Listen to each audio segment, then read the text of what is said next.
was going to teach you guys how to use the trifold. And I wanted to jump in the car and show you guys how I use my trifold, how I use my license, registration, and proof of insurance put together so smoothly, how my hands are already up at touchdown position before the cop comes up. I've got my license, registration, proof of it. I have everything ready to go up here. The very first thing that you want to do, since you're being pulled over by the cops, you want to establish your touchdown position with your arms. Do you see how I'm doing it? You see how I'm doing it? This arm is up and in the window, just like a goalpost. My hand can be seen right here through the window. This is the first step that you're going to do to establish that you are not armed. The cop's behind me. He's got his lights on. I'm going to establish touchdown position with my arms. I don't want to die because I got pulled over and my hands weren't at a touchdown position. Do you see that? I don't want that cop to kill me. I have established my touchdown position. My hand is in the window. My other arm is holding the phone. The copper can see my phone through the back window, so he can see my phone. The phone lights up. My other hand's in my window. That cop right now can see both of my hands, and so the likelihood of me being shot, sorry about that, it drops significantly. See there? I caught the phone because I don't want to die because I'm reaching down. Don't want to reach down. Elbow goes in the windowsill right there. The cops pulled me over. Cool.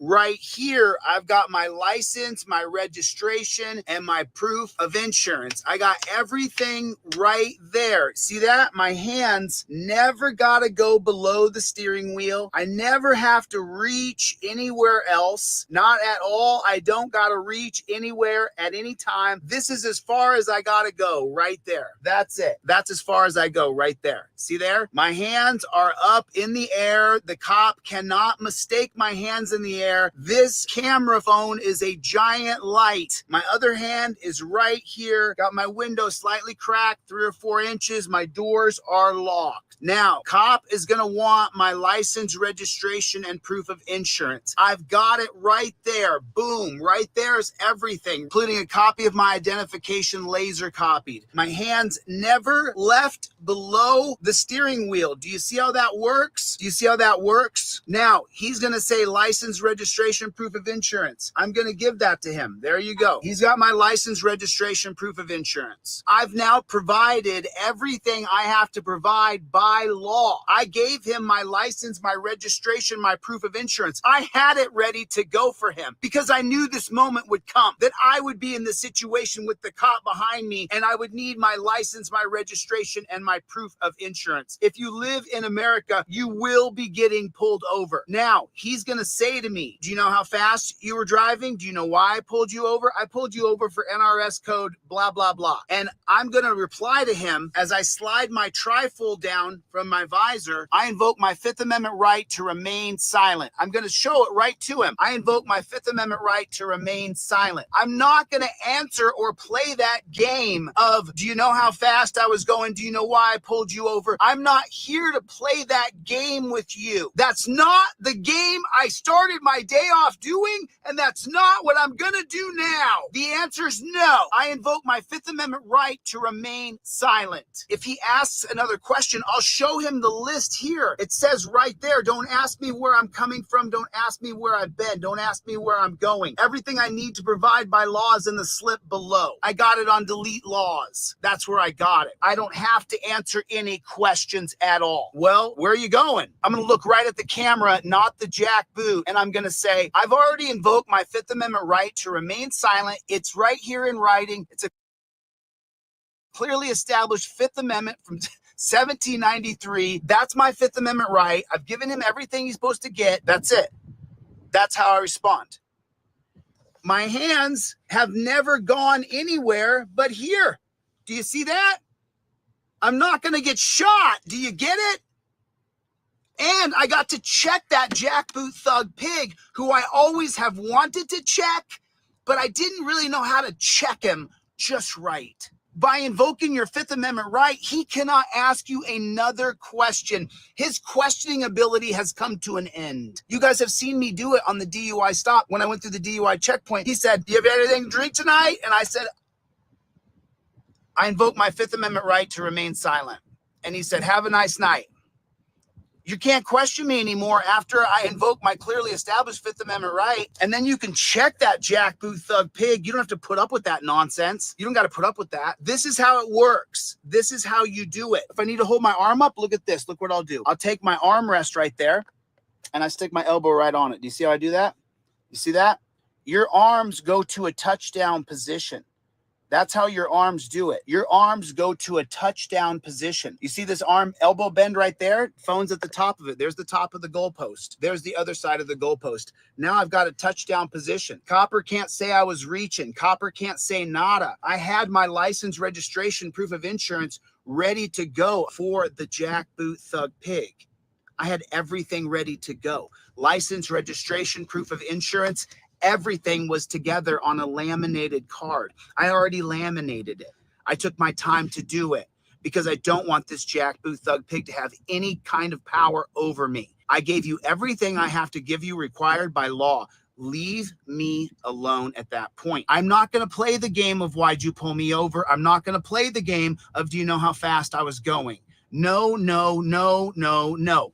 We've seen time and time and time again that you end up going in torture cuffs, that you end up going to jail. You have to use the trifold. Then the cop says, "You know what? I want to search your car." And you say, "Okay, sure, you can search my car."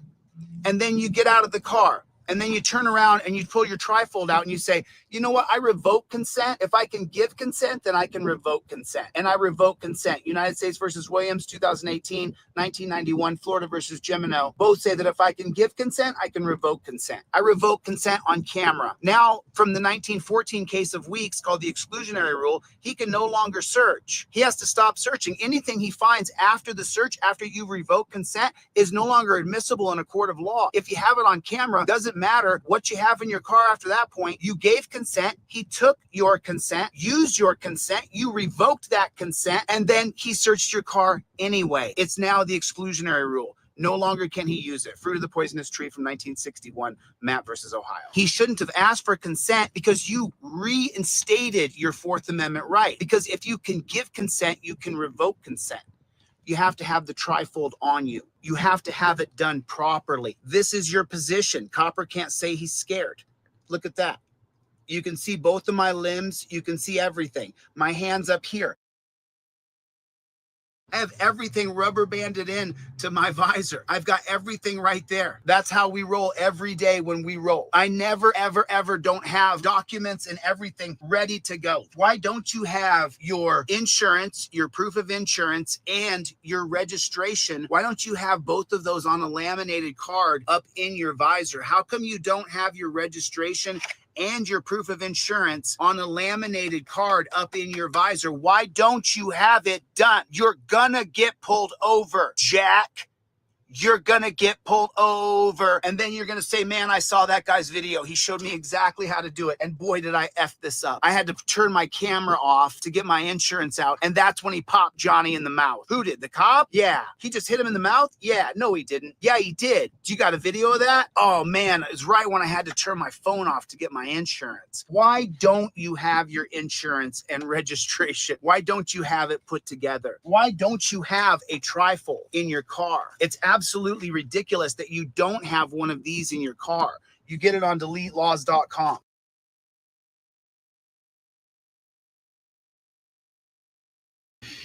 And there it is.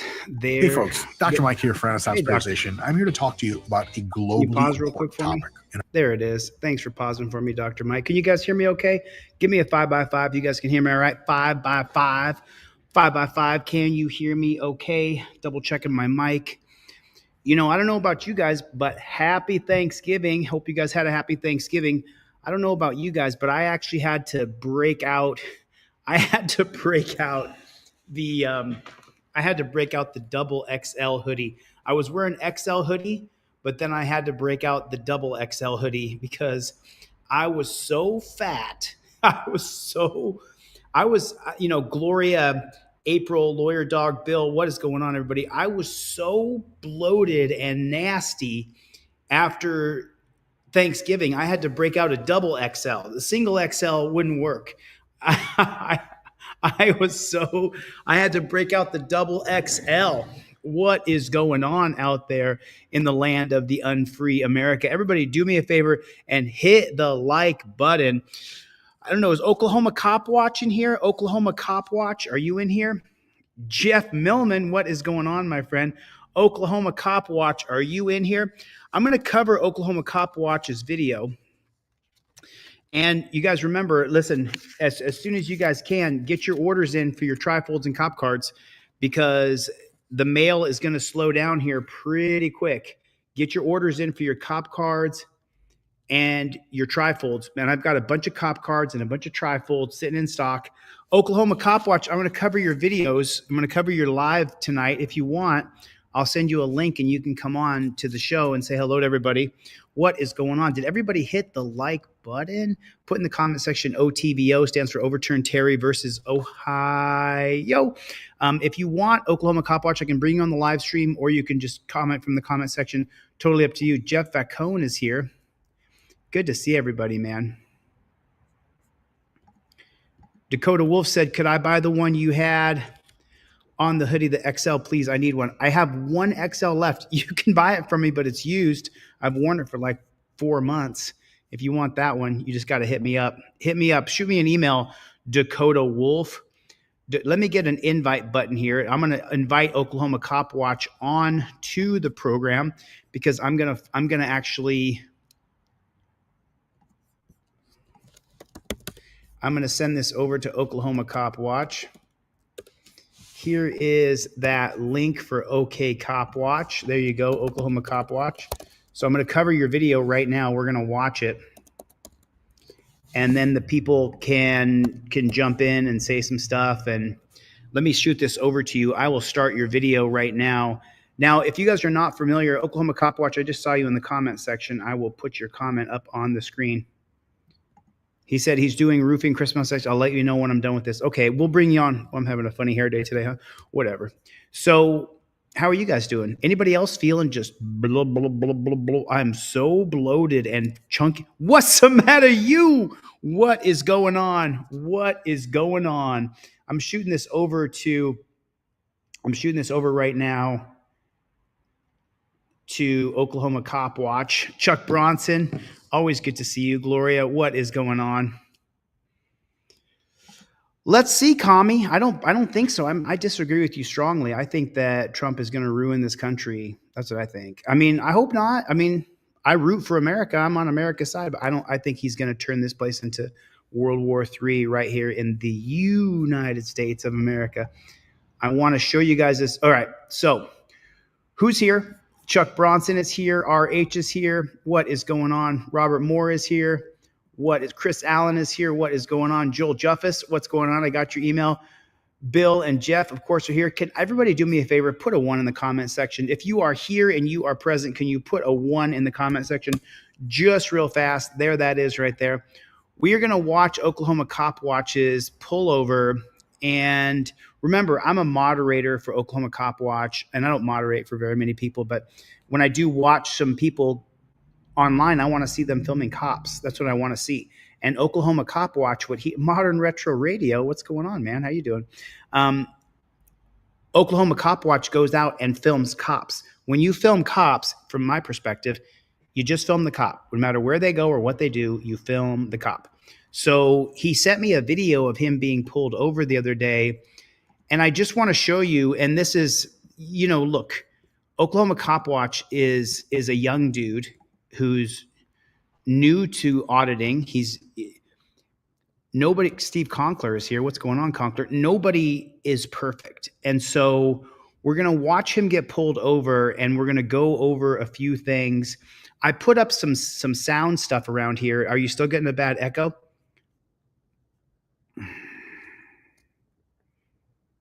No, I didn't see that, Surveyor. You can shoot that to me if you want. You're more than welcome to send me that video. You're more than welcome to send me that video. I'd like to see it. So hopefully we can get hopefully we can get Oklahoma Cop Watch on later, but I want to show you guys this, and I want you to watch what happens here with Oklahoma Cop Watch. Look, I'm in business, I have not seen your email yet. Power inherent in the people. Power inherent to the people. I'm one of those few people. There's a couple auditors out there, but I'm one of the few auditors that even if there's no media on your case, if no one's heard of you, if your video didn't go viral, I'm one of the few people who will take a look at your video, tell you what I think I would do if I was you. I'll show your video. I'll share your video. I still got to get Levi Audit's video up. Levi, I'll tell you what, I'll have your video up in the next 48 hours because I'm going to get that up.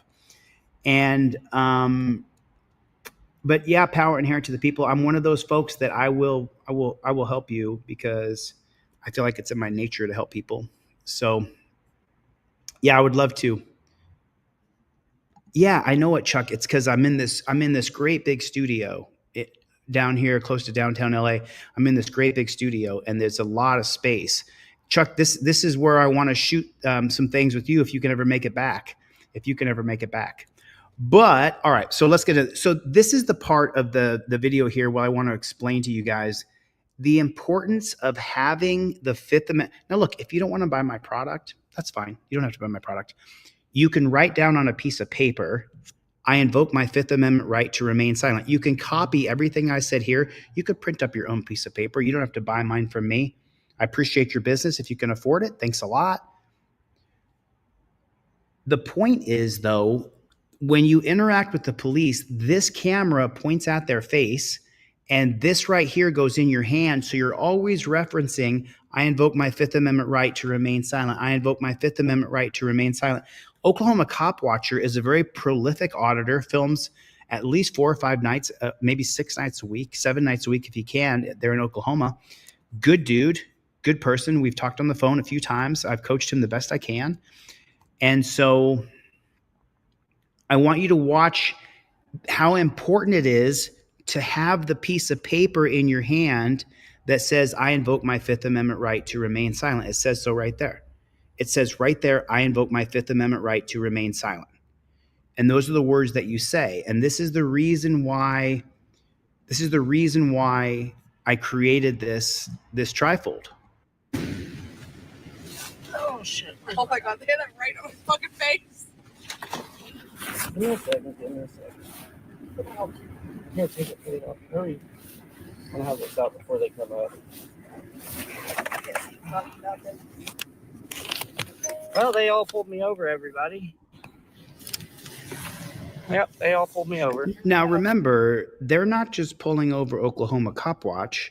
Oklahoma Cop Watch is someone who regularly films them and makes comments as he's filming them about them.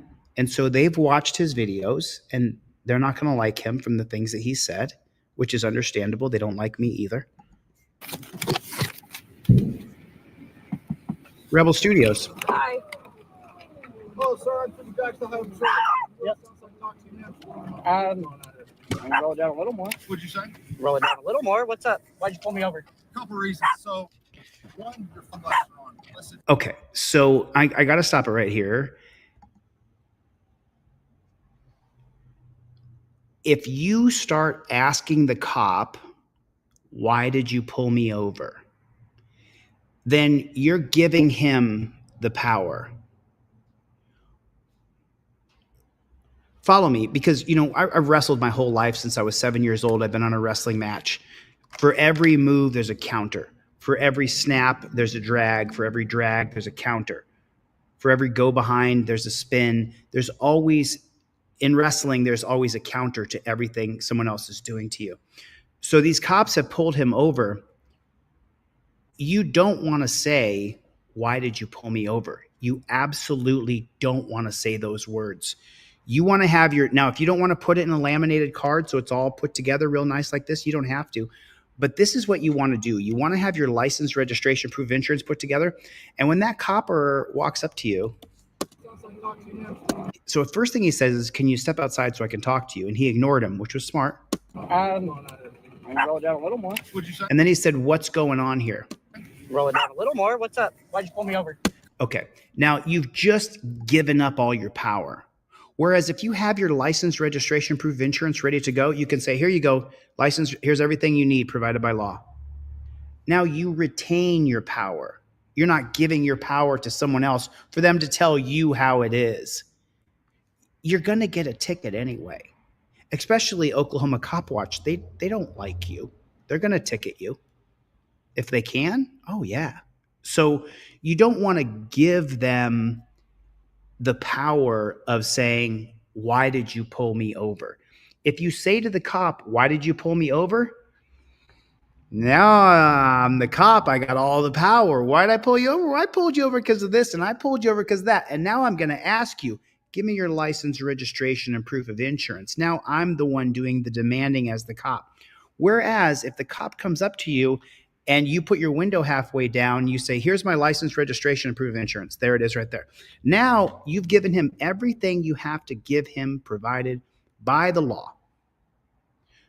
You're good. Now you are in your power. You are in your control. And now there's going to be a series of small mistakes here that are going to add up to multiple tickets. He would have got the tickets anyway, but the difference is he gets beat up along the process, which is just atrocious. A couple reasons. So, one, your fog lights are on. Unless it's inclement weather, such as rain, snow, or Oh. you cannot drive at Oklahoma Road with those. Also, Don't acknowledge. inclement weather, such as rain, snow, or a couple reasons. So, one, your fog lights are on. Unless it's inclement weather, such as rain, snow, or Oh. you cannot drive. So it is so hard, but you have to create this World Series of poker face. Even his girl here has a little smile on her face, a little smirk or something like that. You know, look, and I've been to jail this year. I've been put in the dungeon.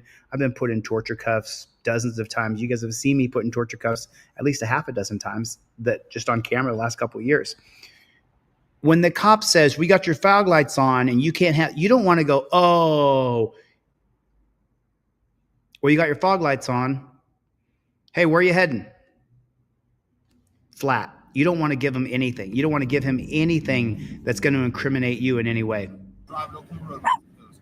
Also, your tires stick out more than 2 inches past your fender wells, especially at the bottom. You've got to have mud flaps on the vehicle to operate like that. Okay, so now the cop is nitpicking and pulling out little ways that he can try to denigrate this man, degrade him, and make him seem as though he's violating the law. The judge is going to see and hear this video if you decide to fight the ticket in court. And you heard him just say, oh, plead the fifth. What's going on, brother? Glad you're here. Mikey B, right on. Mikey B. So the judge is going to hear what Oklahoma Cop Watch says and does. And, you know, before I went to jail, I had a little bit of a different tune because I believed that you still had your rights. So I used to think that you actually had a First Amendment right to be able to say whatever you wanted as long as you didn't threaten violence. Fighting words, Chaplinsky versus New Hampshire, 1942.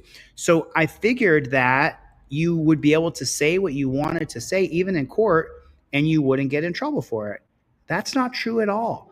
The judges are biased. The judges are on the side of the cops. The DA is on the side of the cops. So right here, when Oklahoma Cop Watch laughs in this guy's face, Oh. You cannot drive at Oklahoma Road with those. Also, your tires stick out more than 2 inches past your fender wells, especially at the bottom. You've got to have mud flaps on the vehicle to operate like that. Get your driver's license insurance, sir. so okay, now right here he offers up.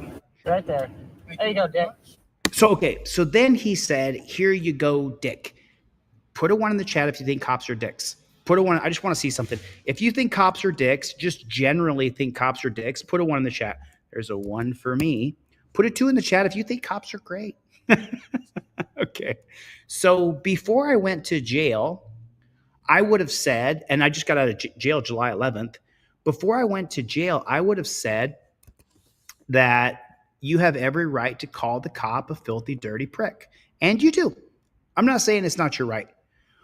What I am telling you is that if you show any sort of animosity or negativity to the cop, and it's not first brought upon you or you respond in kind, and he laughs at him first, and then the second thing he says, "Here you go, dick." I think it's gonna. Derek hates pigs. Derek hates pigs is here, everybody. I think that the judge is going to be against you. That's what I think. In a situation, and we're going to get into the situation where the judge could be understanding for Oklahoma Cop Watch, but I think the combination of laughing in the cop's face and calling him a dick. Do I laugh in cops' faces? I sure have. Have I called cops dicks and mother effers and everything else? I sure have. Haven't done it so much since I've been out of jail because the judicial system is corrupt. You don't have your rights. You don't have rights. Whatever the judge can do to you, if the judge doesn't like you, the judge will do to you. So now let's see where exactly some of these things are going to hurt him in court. You guys had it. None of your business. Okay, that is not the proper response. And once again, you do not have to buy my product. You literally can get an envelope, which is the same shape as this. You can write down or print out on it. You can get the email from me of my trifold. I send off 100 a day for free to people. People want me to send them the hard copy for free. Sometimes I can, sometimes I can't. But you can literally create your own piece of paper where you copy everything on this piece of paper, take a screenshot if that's what you want to do, or you can give me the $10 and I'll send you mine, or just ask me for it and I'll send it to you. Either way. But you want to have this on a piece of paper. You don't want to say, I don't answer questions. There you go, Dick. You guys had it. None of your business. Okay. So far, he's laughed at the cop, called the cop a dick, and then the cop said, where are you guys headed? He said, it's none of your business. And it's not that I'm not saying Oklahoma Cop Watch doesn't have the right to do this. He does. What I'm saying is that the judge is going to hurt him for it. You guys don't think I like this, do you? You don't think that I love. You don't think that I'm sitting here going, hurry, go down and get your license and make sure you get your real ID. Okay, I hate it. I can't stand the registration scam here in Southern California. I can't stand the insurance scam. I can't stand the driver's license scam. Can't stand it. But since I have been a real little kid, you put me in a room full of people and I migrate into a leadership position, whether I want to be in that position or not. It's a gift and a curse. It really, truly is. Trust me. And I feel like it's my job to make sure that you don't go to jail and that you don't get excessively fined and feed, where if you're living on a $3,500 a month budget and you get $1,400 in tickets, that's going to F up your whole year. Your kid's Christmas is going to be less. Your car getting impounded. You're not going to be able to get to work. You could lose your job. It is not my job as a human being to lead you into hell. It is my job as a human being to try to show you a road where you won't get the fines and the fees and you don't go to jail and you don't end up a ward of the state or an incarcerated person. And so that's April Rain is here. What is going on? There it is right there. There it is right there. Terry Marine, bad motherfucker, just put it in there. From what Oklahoma Cop Watch, the 3 things that have happened so far, the laugh, the dick, I don't answer questions. I'm going to create a whole new video series showing you guys how to use the trifold in a very respectful, but at the same time, assertive way.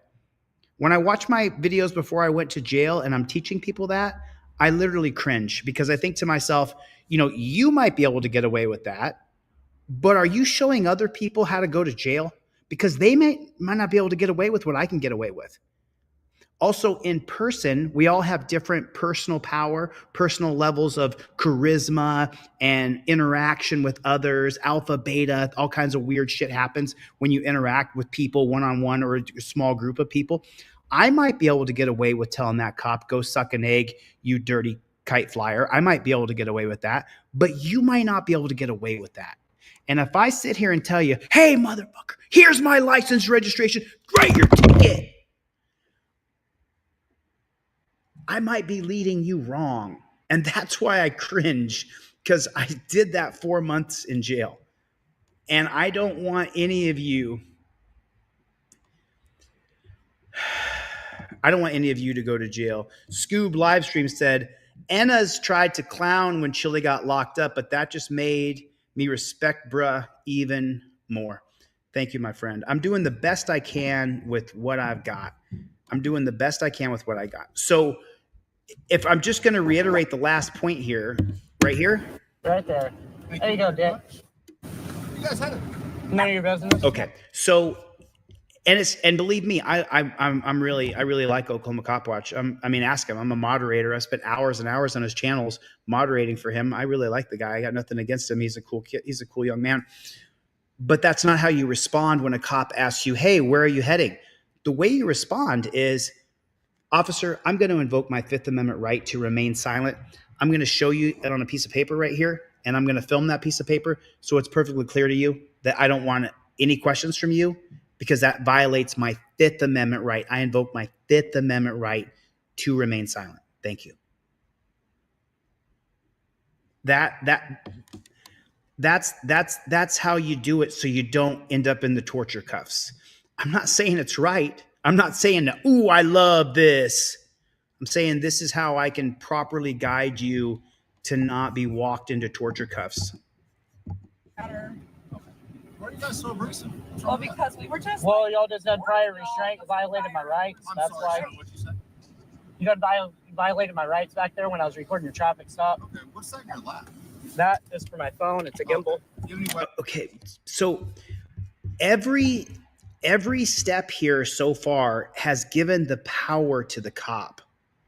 Every single step so far, Joel, has given the power back to the cop and stripped Oklahoma Cop Watch of his power and of his rights. Violated my rights. Why are you guys so Yeah. You guys had it. None of your business. Doesn't matter. Why are you guys so abrasive? Well, because we were just. So because he didn't say the actual words, and remember, put a 1 in the chat if most of these cops are low IQ knuckle draggers. And that's the majority of cops. Here's a 1 for me, for you dirty cops. There's a 1 for me. Most of you can't do anything other than be a cop. That's all you could do. If you had other skills, you would do that, but you can't. So most of these low IQ knuckle draggers, they're just revenue collectors for the state, driving around trying to rape you and take your money, rape the money out of your wallet, rape the money out of your wallet. But right here, when he says those words, where are you heading? If you don't say the words, I invoke my Fifth Amendment right, he can ask you another question. He's not violating your rights because you didn't say I invoke my Fifth Amendment right.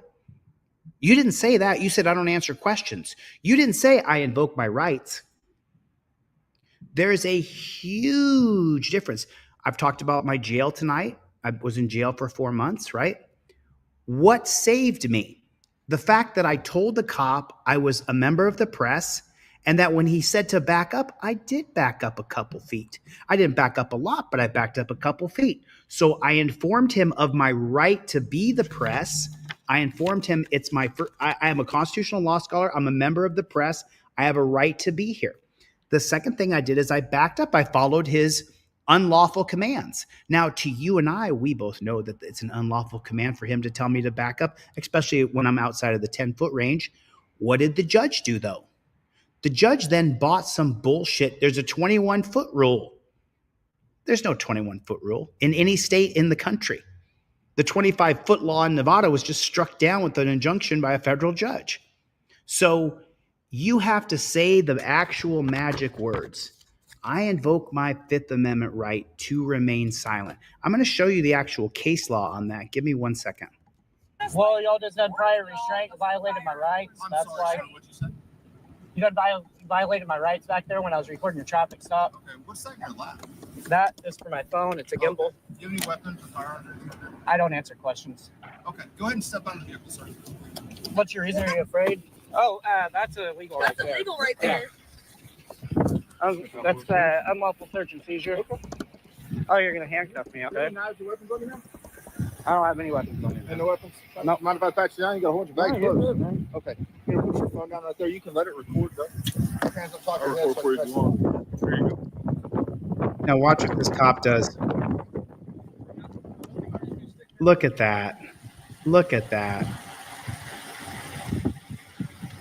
Here you go, brother.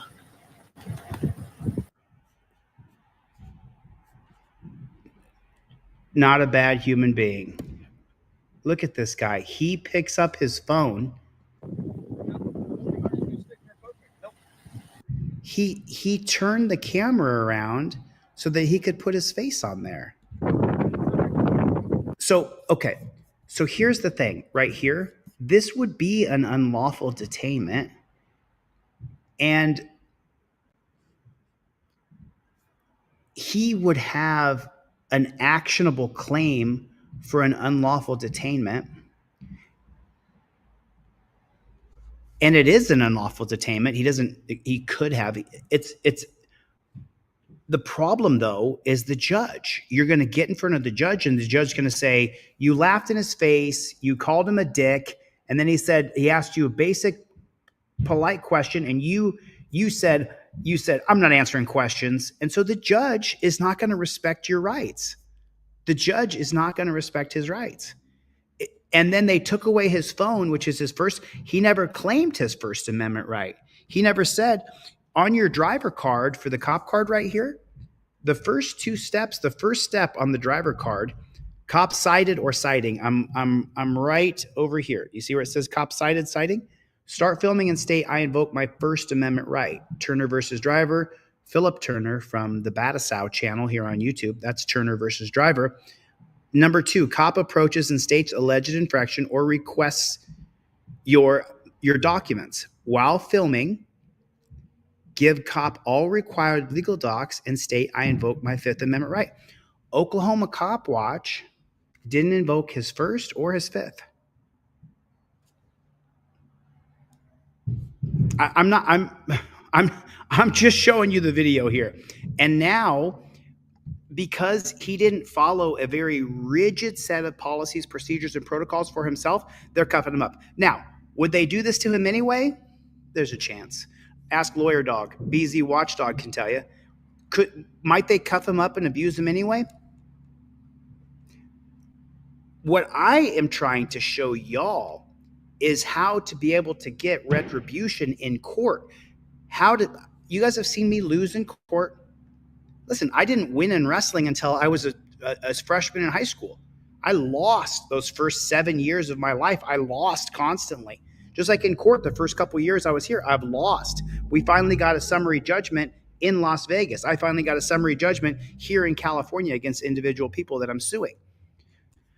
It takes a long time, but now this good man is being put in torture cuffs. But there's a real kicker here. Stay tuned.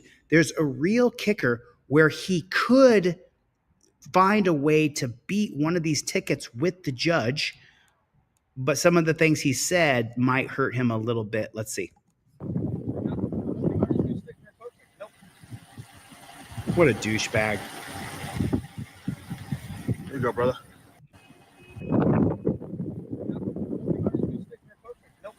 Look at that douchebag. Torres? That's his name is Torres? What a douche. I mean, what an absolute douche.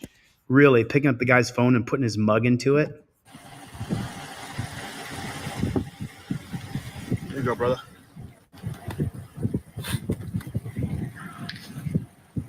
Okay, sir. You can take your phone if you want to keep it. Here you go, sir. Yep. Would you good to like sit right to, here? since it's 30 degrees outside, you're welcome to sit in my car while I Oh, I'm finish all my right. stuff. I'm Or you good. can stand out here in the cold if you really I'll want stand to. out here in the cold. This jacket's pretty warm. I'm sorry, what'd you I'll say? stand out here. This jacket's pretty warm. Okay. You ever been in trouble for or anything like that? Nothing that I'm in. Oh.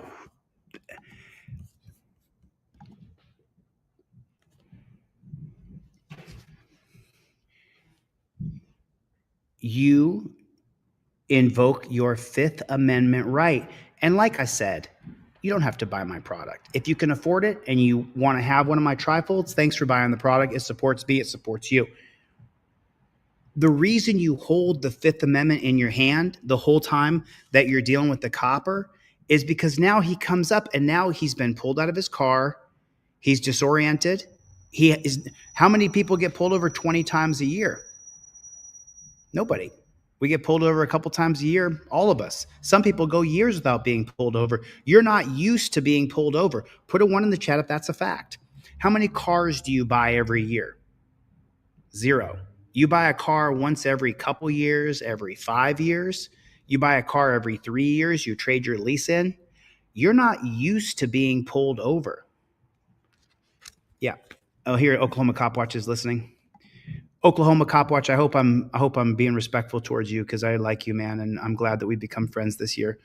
Right after I got out of jail, I'm super grateful for your friendship, and thanks for letting me be a moderator on your channel. So I'm not trying in any way to embarrass you or disrespect you at all. I'm trying to make sure that people can see what happens. And then there was a comment here from a Facebook poster who said, there is nothing in the law that says you have to be respectful to a cop. You're absolutely correct. You're absolutely correct.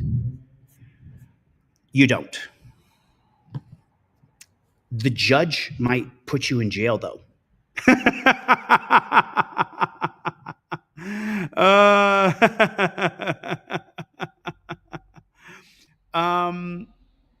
Good cops, Jason?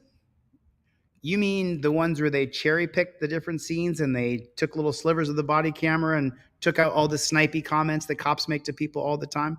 Is that what you're talking about?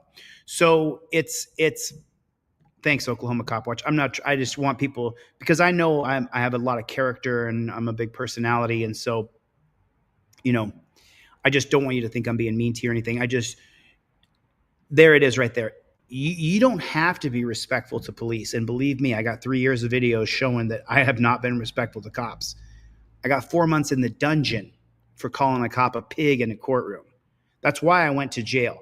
Does everybody agree with me? Does everybody here who knows my story, do you agree with me? The reason I was put in jail, it was 6 months. We overturned the case on appeal. Do you agree with me that I was put in jail because I called the bailiff a pig? Who does everybody agree with that?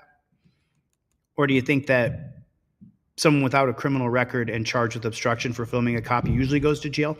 In the history of the biased, unprincipled slutbag Ann Zimmerman's court, she's never put anybody in jail for obstruction in the history of her career being a judge, a magistrate. Never, not once, ever. So that means that the judges love these dirty pigs. They love them. Judges love bacon. They can't wait to get a pig in their court and be like, oh, I love pigs. They love these guys. And there are some good police officers, very few. There are some. There were some good jail guards. The majority were douchebag pricks. There was a couple in there, man, who really looked out for me, that didn't want to see me get hurt, didn't want to see me get put in the hole, wanted to make sure that I got my commissary, make sure I could use the bathroom when I had to use the bathroom, that treated me well, didn't talk down to me or disrespect me. There were guards in jail who were not cruel to me. And there were other guards who weren't. So I'm just saying, and now in this particular situation, the reason I stopped this video right here is because if Oklahoma Cop Watch had invoked his Fifth Amendment right from the very beginning, then this question here wouldn't have come. Pretty warm. Okay. You ever got in trouble for anything like that? Now he would be violating your Fifth Amendment right. He has a computer with an NCIC on it, and he can look up anything that you've done. You don't want to answer that question. You want to repeat to the officer, officer, I've already invoked my Fifth Amendment right, and you know that. Why are you violating my rights? And now who has the power? You do. But by answering a question, you give him all the power. By not following a very rigid set of policies, procedures, and protocols, using my trifold or one you write down on a piece of paper. If you follow your own rigid set of policies, procedures, and protocols, you are much less likely to be ticketed, to go to jail, to deal with a tyrant judge like Ann Zimmerman. Nothing that I'm in trouble for right now, no. Ever been arrested or anything? Before, yeah. You can just look it up when you look at my name. Okay, was that here in Oklahoma? Yep. What county? Cleveland. Cleveland County? Yep. Okay, you don't have any warrants or anything, do Nope. you? You're all caught up on your ticket? Yep. Your license is valid, correct? Yep. All right, just hang out here. Yep. Again, man, my heater's on. If you'd I'm like to good. sit in the car. I'm all right. So what is he doing right there? What is this cop doing right here? Ready? Follow this. Just hang out here. Yep. Again, man, my heater's on. If you I'm like to good. sit in the car. I'm all right. Why is he doing that, y'all? Why is he going, hey man, listen, my heater's on. Do you want to sit in my car? Why is he doing that? Can anybody answer in the comment section? Why is he doing that? I don't want to ruin it for the people who are putting the answers in the comments. He's doing that for the judge. I pulled him over. I was nothing but respectful and cordial. I told him why I pulled him over. I offered him to sit in my car because it was 30 degrees. It was cold outside. He's playing for the judge perfect. He's playing for the judge just right, isn't he? It's the dirtiest of all pigs, you know?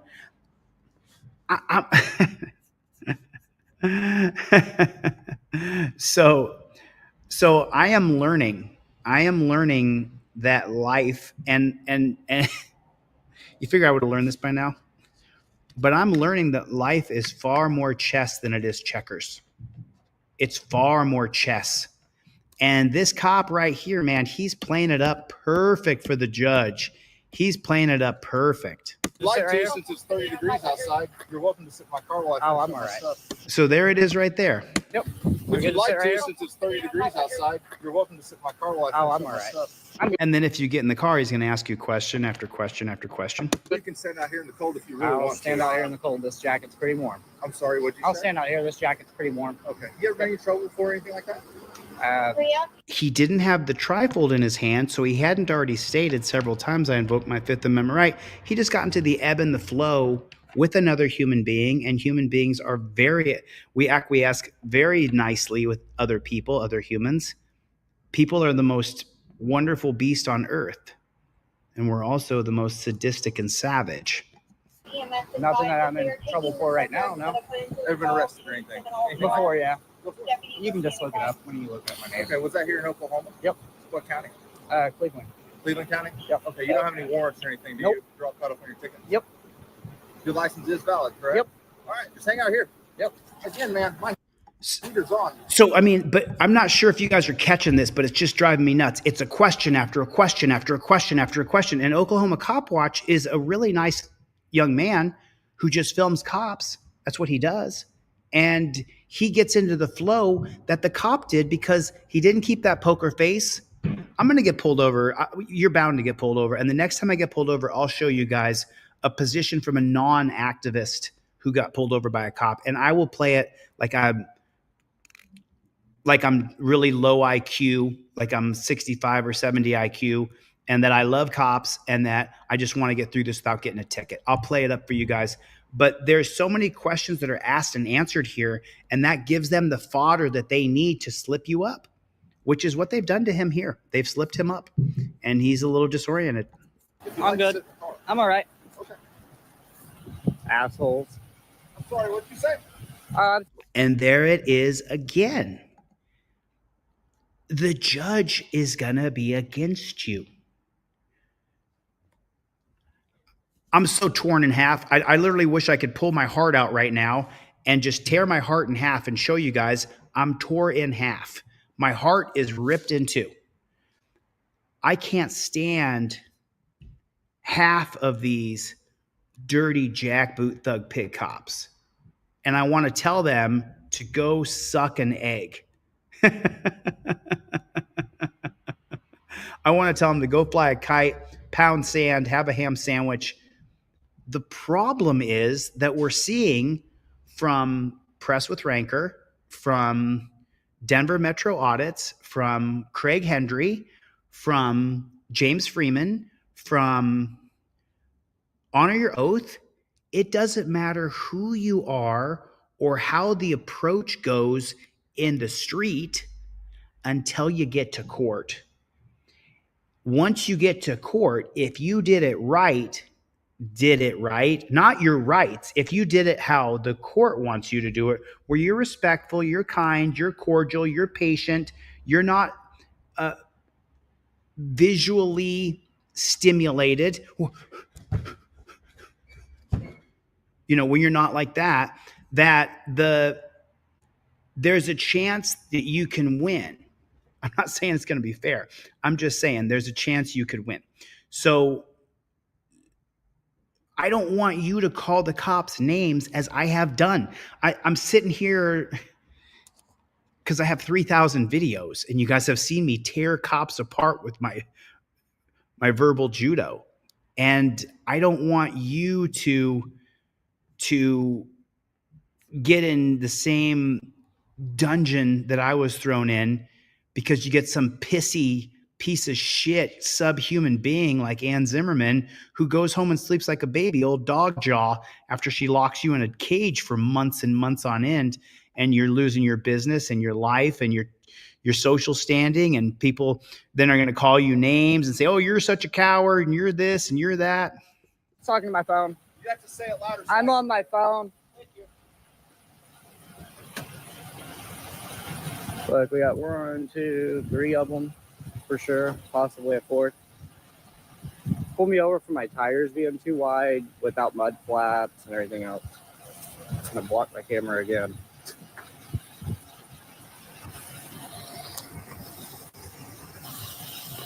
Oh, they said that my fog lights were on.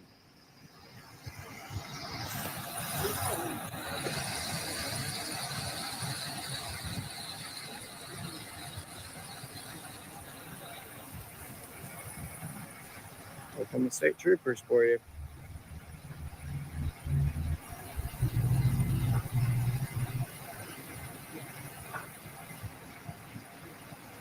Yep, definitely.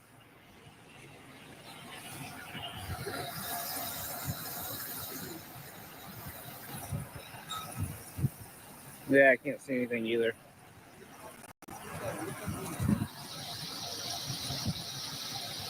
Hey, sir, how old is your kid that's in back passenger seat, sir? I don't answer questions. You don't answer questions? Okay, so this is I'm just stopping it because we're now, let me give you the timestamp on this right now. We're 3 minutes and 58 seconds into this particular video, 3 minutes and 58 seconds. So I'll come right back up to this mark right here. But where the Fifth Amendment should have been. Hi. Hellos for suckers. Oh, sir, I think I still have Okay, so he comes up and says, "Can I talk to you for a second? Can you step out of the car?" Let me play it one more time and then I'll go with it. Hi. Oh, sir, I think I still have Officer, here's my license, registration, and proof of insurance. Here's everything I need to provide by law. I'm going to, from this point forward, I'm going to invoke my Fifth Amendment right to remain silent, respectfully. That's it. I'm gonna roll it down a little more. What'd you say? Roll it down What'd you say? Another question. a little more. What's up? Why'd you pull me over? And now he asks him the question that gives the cop all the power. Couple reasons. So, And then the cop politely, respectfully lists off all the things that the judge sees as, yes, yes, yes, yes. So what the cop is saying right now, so just, since this whole stream has been about jail, you're either, someone gave me a super chat. I didn't see it. Tower Time. Oh, thanks, Tower Time. Thanks for the super chat. So Tower Time, I'm going to give away a free trifold at the end of this live. So since this whole thing has been about jail. what'd you say? Roll it down a little more. What's up? Why'd you pull me over? Couple reasons. So, one, your fog lights are on. Unless it's inclement weather, such as rain, snow, or Oh. you cannot drive at open road. Also, your tires stick out more than 2 inches past your fender wells, especially at the bottom. You've got to have mud flaps on the vehicle to operate. Okay, so now to you and I and to Oklahoma Cop Watch, we hear that. We hear them say, you're this and your tires are sticking out too wide. So compare that to a tray of food that you get. You've always seen your dog. You give your dog some food, your dog piles its face in there and starts eating it like crazy, or your dog walks up and sniffs the food and I'm not eating this shit, right? Well, when this cop is saying, well, you got this going on, you got that going on, the judge is like, yum, yum, yum, yum, yum. Fines and fees and revenue for the state. I love it. The judge is literally on the desk doing rails. Like, this is the best ever. This is the best ever. Is that Pistol P Rex? Bill Roberts, thanks for the super chat, brother. I appreciate it, man. We don't stop. So to the judge, what this copper is saying is music to his ears. It is the pot of beret in his dance step. What this cop is saying is everything. Your driver's license insurance, sir. Yeah, I can't see anything either. I'm trying to save you from a $400 ticket. Back passenger seat, sir. I don't answer questions. Okay, so now we get up to this point here, and I asked Oklahoma Cop Watch about this particular scene, and I want you to listen carefully here.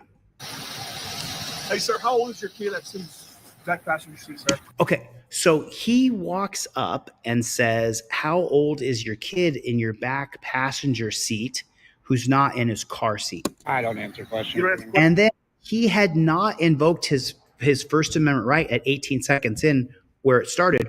We're 3 minutes and 58 seconds in, and there's no Fifth Amendment invoked. So he's just going to continue to pepper him with questions.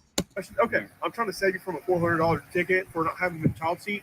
So, Put a 1 in the chat if he is not trying to save him from any tickets. Put a 1 in the chat if he is not at all trying to save him from a ticket. But to the judge, man, this cop is, man, he's doing the dice move, he's on the dance floor. You guys have seen the dice move, right? You don't have to know how to dance. All you do is shake the dice, shake them this way, shake them that way, shake them this way, shake them that way, shake them this way, shake them that way. You're dancing. Dice, dice, dice, dice. The judge is watching this and going, yeah, this cop is doing it perfect. I can melt this guy now. He's doing it perfect. And since he already started answering questions and didn't invoke his Fifth Amendment right, well, then surely he can walk up to him and say, hey, let me help you out with your kid. Do you think he wants to help him out? hey, sir, how old is your kid that's in back passenger seat, sir? I don't answer questions. You don't answer questions? Okay, I'm trying to save you from a $400 ticket for not having the child seat. So, Well, you he want to has one. If you look between the seats, he pushes it off. He's autistic, Okay. so he pushed it off. so But, how old I'll is be sure to fix it. Okay, how old is he? He is 7. 7? Okay, so look at all the questions asked and answered there. Okay, now remember, the cop to the judge is the one who brings them all the cases. The cop to the judge is the reason why the judge is so important. The judge is so important because all these coppers are writing all these tickets, and it gives the judge a $250,000 a year job, plus bonuses, plus Christmas vacation, plus 4 weeks paid vacation. He gets everything. The judge is getting everything, and it's because of the cops. The judges love the cops. Do you agree? Do you agree? Does anybody disagree with that? The cops are loved by the judges. I mean, am I wrong? Am I wrong? I just want to know. Oh, the super chat. Thanks for the super chat. Jilly V's been a member 9 months. Love you, Jilly. Love you. Warren, Team DLZ, popping in a super chat. Thank you, man. I appreciate it. I got Oklahoma Cop Watch at backstage. I'm going to bring you on in 1 second, Oklahoma. We got about 10 minutes. Let me get through a little bit of this. Good to see you backstage, brother. We're going to get through this. Okay, cool. You got to be up to 8 years old, okay? So, Okay. But like I said, I mean, he's autism. I had So now stuff on- he told him, and by the way, I asked Oklahoma Cop Watch if you got a ticket for this, and he said, yes. pushed it off. so but how old I'll is be he? sure to fix it. Okay, how old is he? He is 7. He tells him more information. 7? Okay, Yeah. cool. You got to be up to 8 years old, okay? And the cop replies, you got to be up to 8. So what does he do? He gives him a $400 ticket. Now, when you get to court, Oklahoma Cop Watch said, my son's autistic. If you got to court and you had been little Billy Mormon, or you had been little Molly Mormon, and you had been just I'm the perfect little angel, you could have gone to the judge and said, hey, look, thanks, Jilly. Jilly gifted out 5 memberships. Thanks, Jilly. Appreciate you. You could have gone to the judge and said, hey, look, my kid's autistic. He won't stay in his car seat, but the judge is going to see the whole video. Who's the judge's favorite person? The copper, not the DA. The DA just deals with the cases. the one who gives the judge all his power and then physically enforces his power with a gun and a stick and a taser, that's who the judge is just sucking off. The judge loves the cop. So then when Oklahoma Cop Watch goes to court and he says, oh, my kid's 7, the cop said the cutoff's 8, and then Oklahoma Cop Watch tells the judge, hey, look, he's 7, he's autistic, he gets out of his car seat, the judge is going to go, well, you laughed at him, you were difficult, you called him a dick, you called him an asshole. And who's the judge's favorite person? The cop. The cop is the judge's absolute favorite person. Okay. But like I said, I mean, he's autism. I had stuff on my phone from his doctor, all that, because I got to take it for Does him the doing doctor the not same want thing the him other in the night. child seat? Do what? The doctor doesn't want him in the child seat? No, I'm saying, like, you know, he done the same thing the other night, so I got pulled over. Okay. And I got a letter from the doctor the other day. You guys read Clown Patrol's comment here? But he's trying to save him from that ticket, remember? He just so and Oklahoma Cop Watch here, he has this back and forth with the cop about his kid and his age. All the cop is doing is gathering rope to ticket him properly. This is why I said, you don't got to buy my product. Look, I mean, so far on this live stream alone, there's been $80 in super chats. I'm so super grateful. You could see it. You could see it. You could see it. That's real. Those people really actually donated real money. So I can give these away, and I'll give a few away, but you got to have one. If you don't have mine, then you have to copy mine, print out a piece of paper, and stick it in your visor. You got to get used to saying, I invoke my Fifth Amendment right. And then every question that comes after that, you say, officer, I've invoked my Fifth Amendment right. And you have to show that the cop is so far out of line. He's so far out of line continually questioning you that you can sue him. That's where you got to get to. You got to get to that space where you're so used to it. You're so used to holding this up and doing it that it's second nature.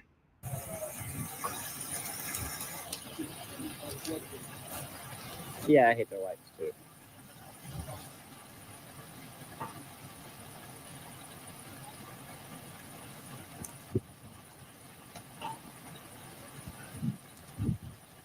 I don't know why it's in.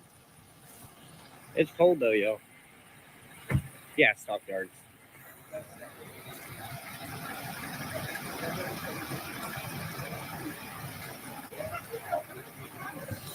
Okay.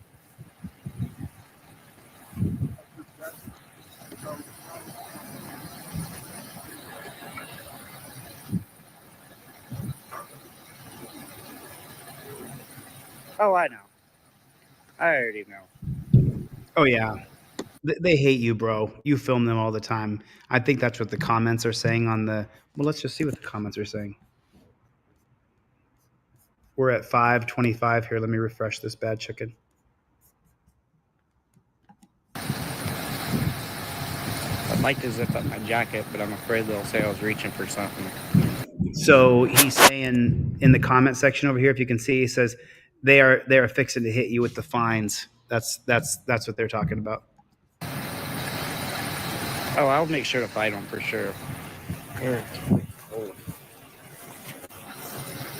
Oh, I already know.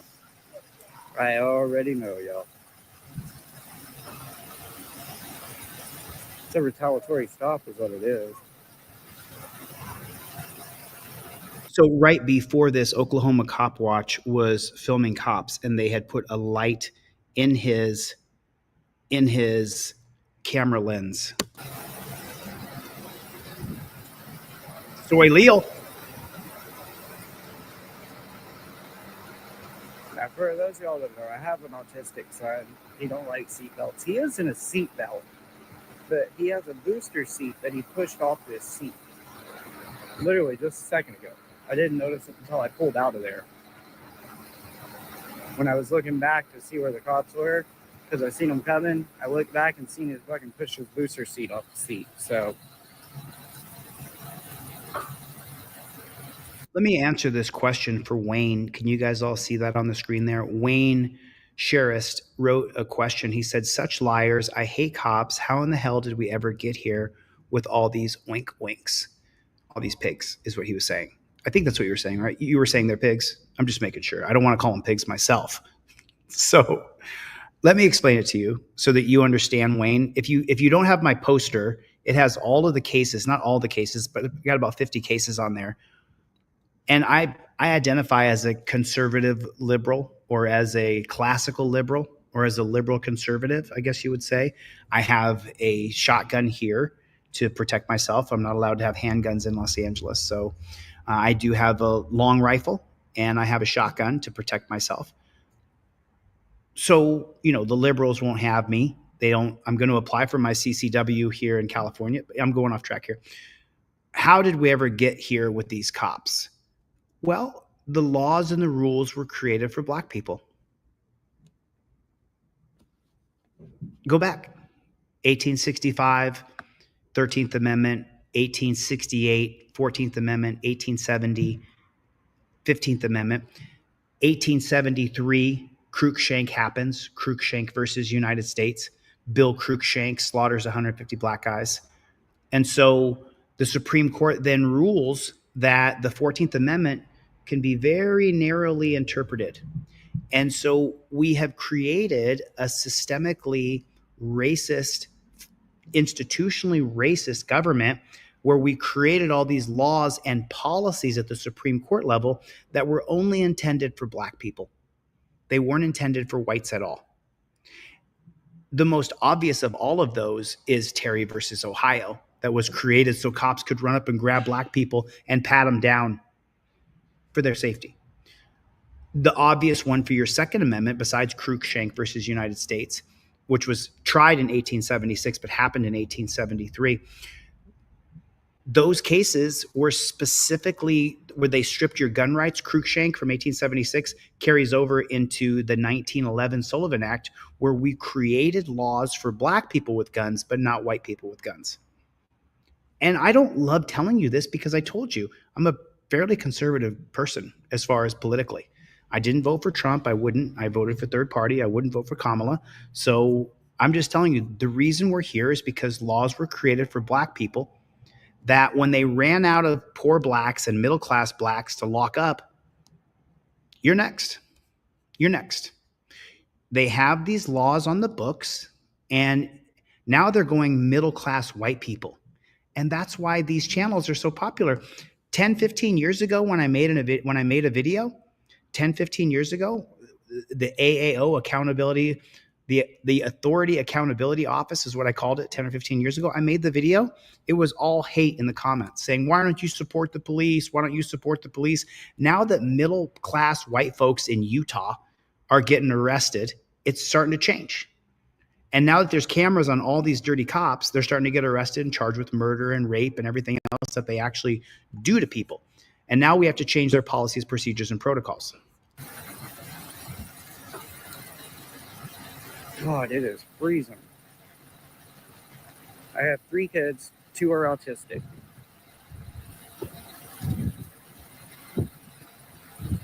No, America Uncensored. I'm so sorry. I hate to jump in.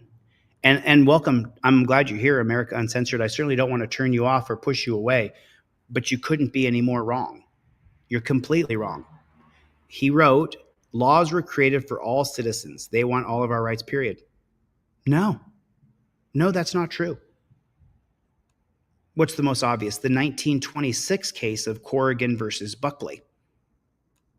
Created specifically and only for Black people. The 1901 case of Bad Elk versus United States. Created only for Native Americans. Only for Native Americans. 1876 Cruikshank versus United States. You have your First Amendment right to assemble. You have your Second Amendment right to bear arms. But Cruikshank was a policy created by the Supreme Court only for Black people. I can keep going if you want. I'm not trying to make this a racist debate. The 1704 South Carolina slave catchers, which were created to enforce slavery contracts, the very first organized law enforcement in our country were called the South Carolina slave catchers in 1704. So, while I appreciate you being here, you're wrong. The 1911 Sullivan Act, where you had to get the 1911 Sullivan Act made it so you had to get permission from the president of the police bureau to carry a firearm in New York in 1911, created only for black people. They would give away 25,000 permits. Guess who was on the list? Donald Trump Sr., Donald Trump's grandfather. Yeah, that's right. So I'm telling you, you don't have to listen to me. Get my poster. It's on deletelaws.com. All those cases are on the top. Memorize all those cases, and you'll come back and you'll go, holy shit, they really did just create laws for black people. They really did. And we are now being subjected to them, non-melanated folks. Terry versus Ohio was created only for black people. I'm just the messenger. Don't be mad at me.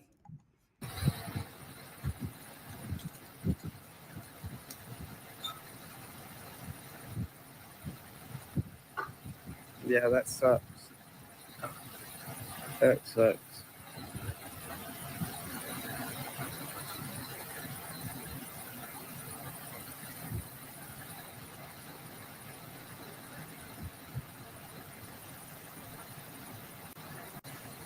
I don't know if that's 2 inches for sure or not. So he's checking out his tires right here, but it doesn't matter. The 2014 case of North Carolina versus Heenan was a black guy. So the 2014 of North Carolina versus Heenan says that the cop can make a mistake of the law, and you still have to give him all your required documents. You still have to go through the whole rigor mortis. But if the cop made a mistake of the law, he's not liable for making you hire a lawyer and go through all your bullshit.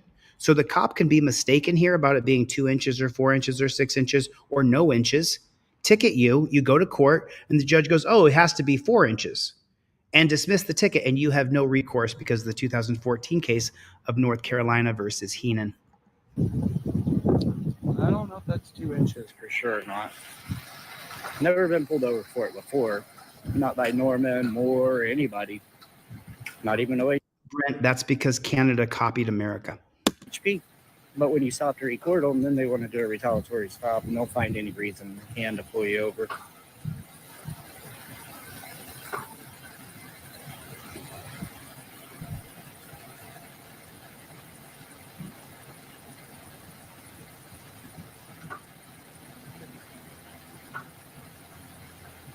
Jeez, it's cold.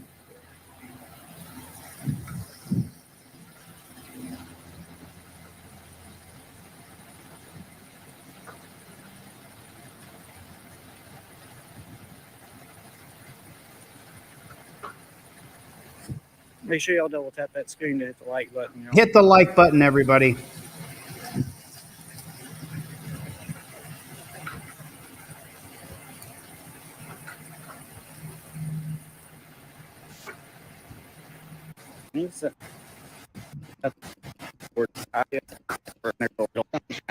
For what I'll wait for.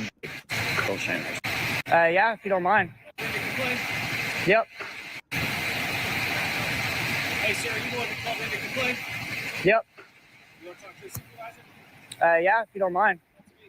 So then the cops ask him if he wants to file a complaint. It's not going to do you any good to file a complaint.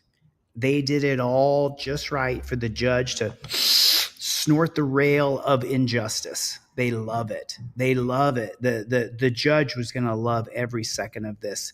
And he says, do you want us to bring a supervisor? You should just tell them no, because it's not going to do you any good. One of the ones that pulled me over, or did you just get here? Because I can't see anything. All right, so they had a car stopped right back there on the other. And I was recording it. And then there was a Dodge Durango.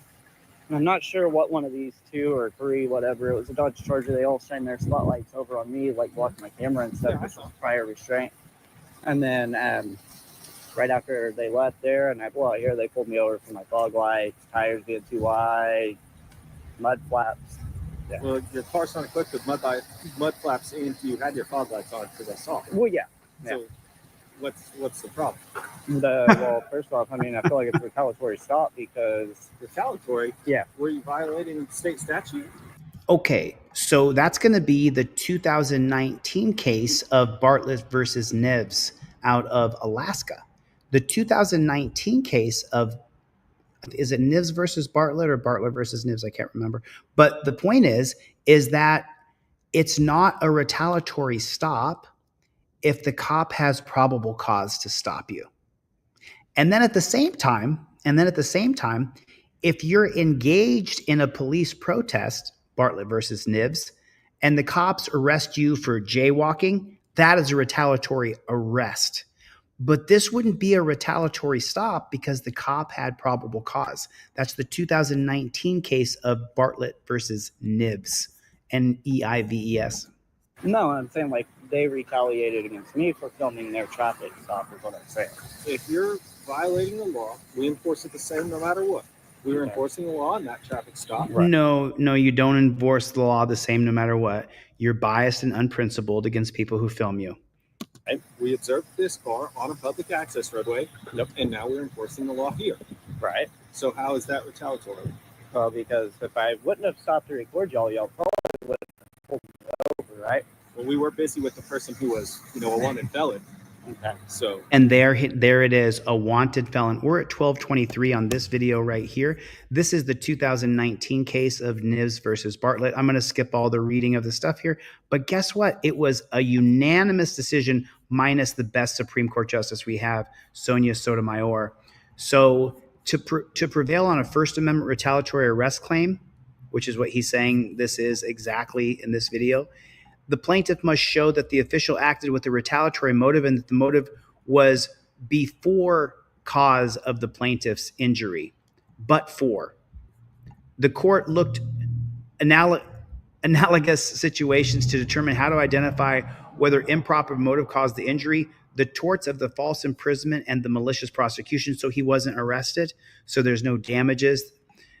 Analysis of motive of these torts supported the conclusion that presence of probable cause meaning your mud flaps are too wide or your fog lights are on, defeat a retaliatory arrest claim, regardless of the subjective motive of the arresting officer. Thus, if the officer has probable cause, then even the presence of a retaliatory motive is irrelevant unless the presence objectify evidence that he was arrested when otherwise similarly situated individuals not engaged in the same sort of protected speech had not been.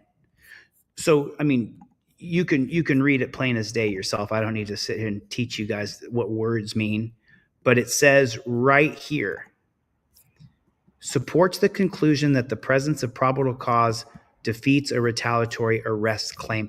And this is Nibs versus Bartlett.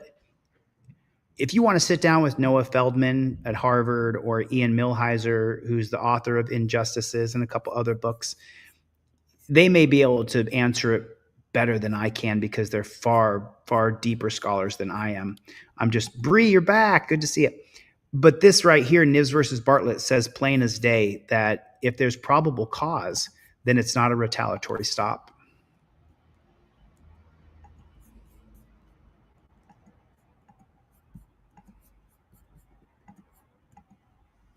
Let's see what happens here.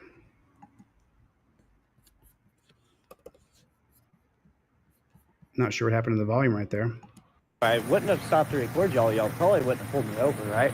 Well, we were busy with the person who was, a wanted felon. Okay. So, All right. okay.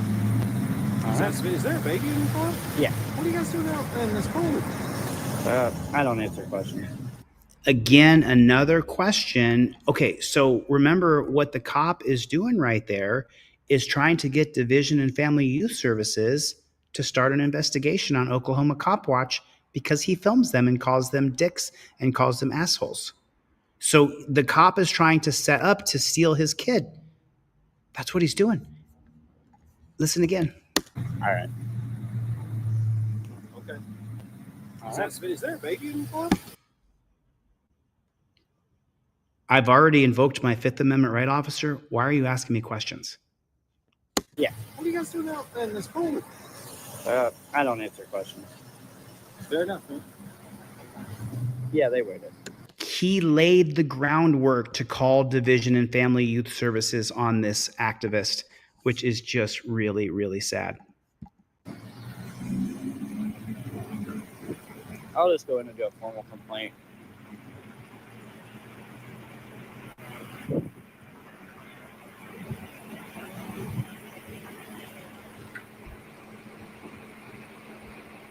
Hey, sir.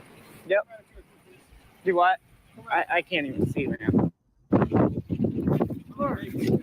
So now with all the lights flashing in his eyes and all the things that are going on, Oklahoma Cop Watch believes for one moment that these cops will have any sort of civility or compassion for him because he can't see because the lights have been in his eyes the whole time, but they're not going to show him any compassion.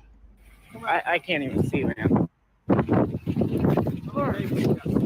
3. Now they muted it here. Did you mute this? I'm going to bring you on in 1 second, Oklahoma Cop Watch. Did you mute this or did they mute this? I think this is on his phone. I think this is personal information. I think Oklahoma Cop Watch is telling him personal information. I'm not sure. We're going to bring him on in 1 minute and we're going to find out. Dr. Donna is here.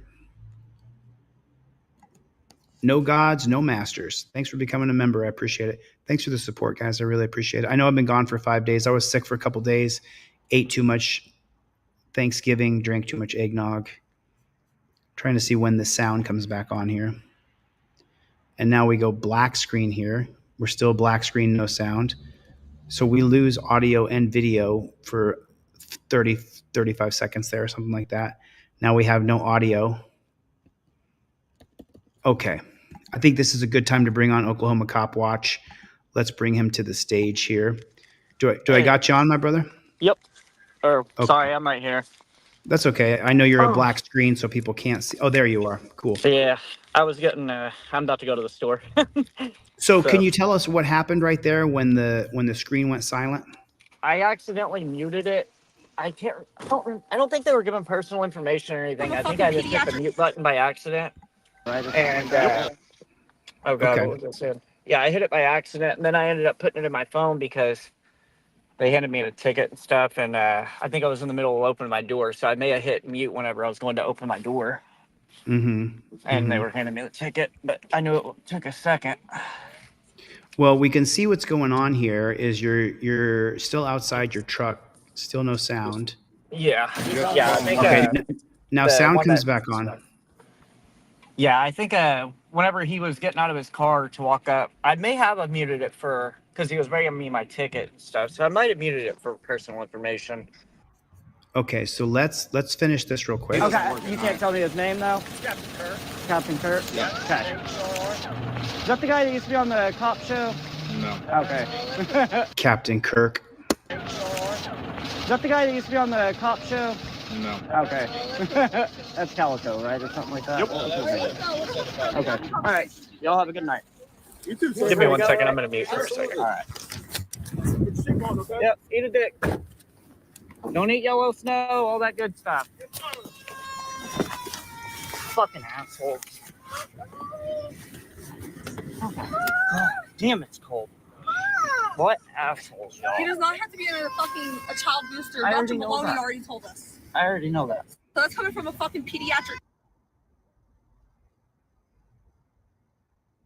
So it sounds like she's pretty upset about he did get a ticket. Remember he said he's trying to save him a $400 ticket?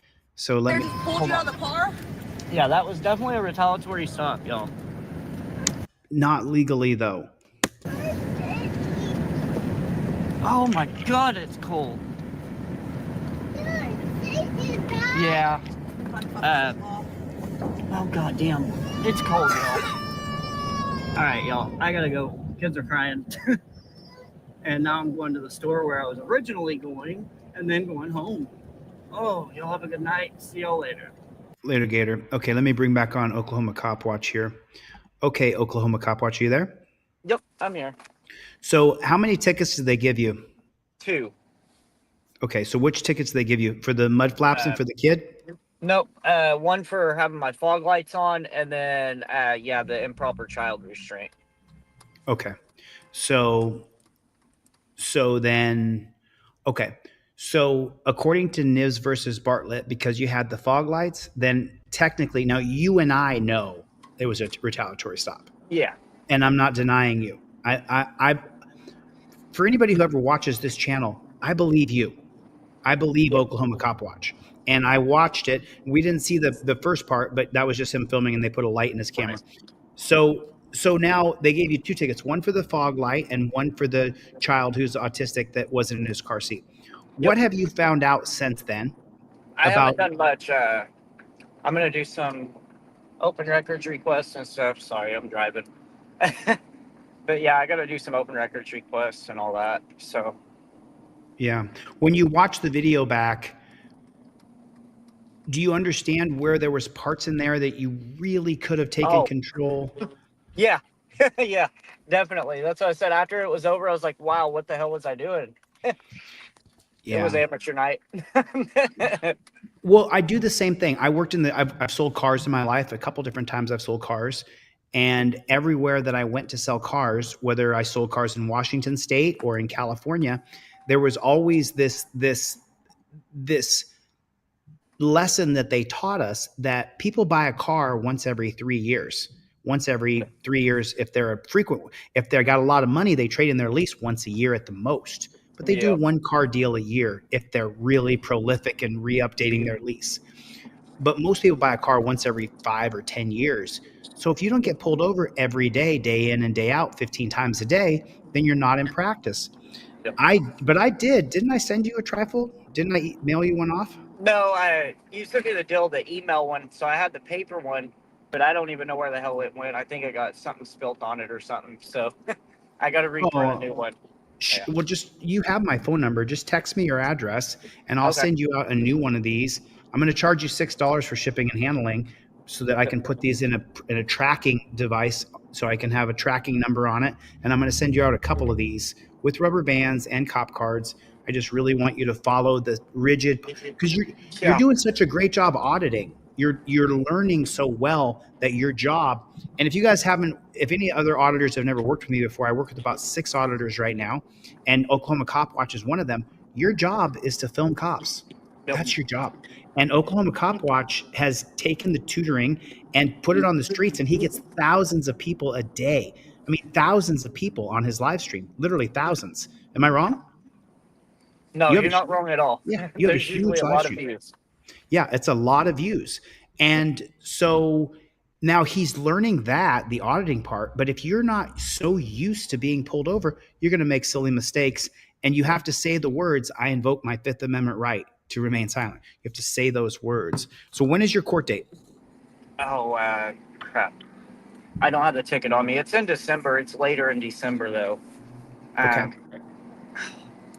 I have one in Norman. It's December 11th, if I remember right. And then it was after that. I want to say it was December 19th, but I could be wrong. So I got a little bit of time.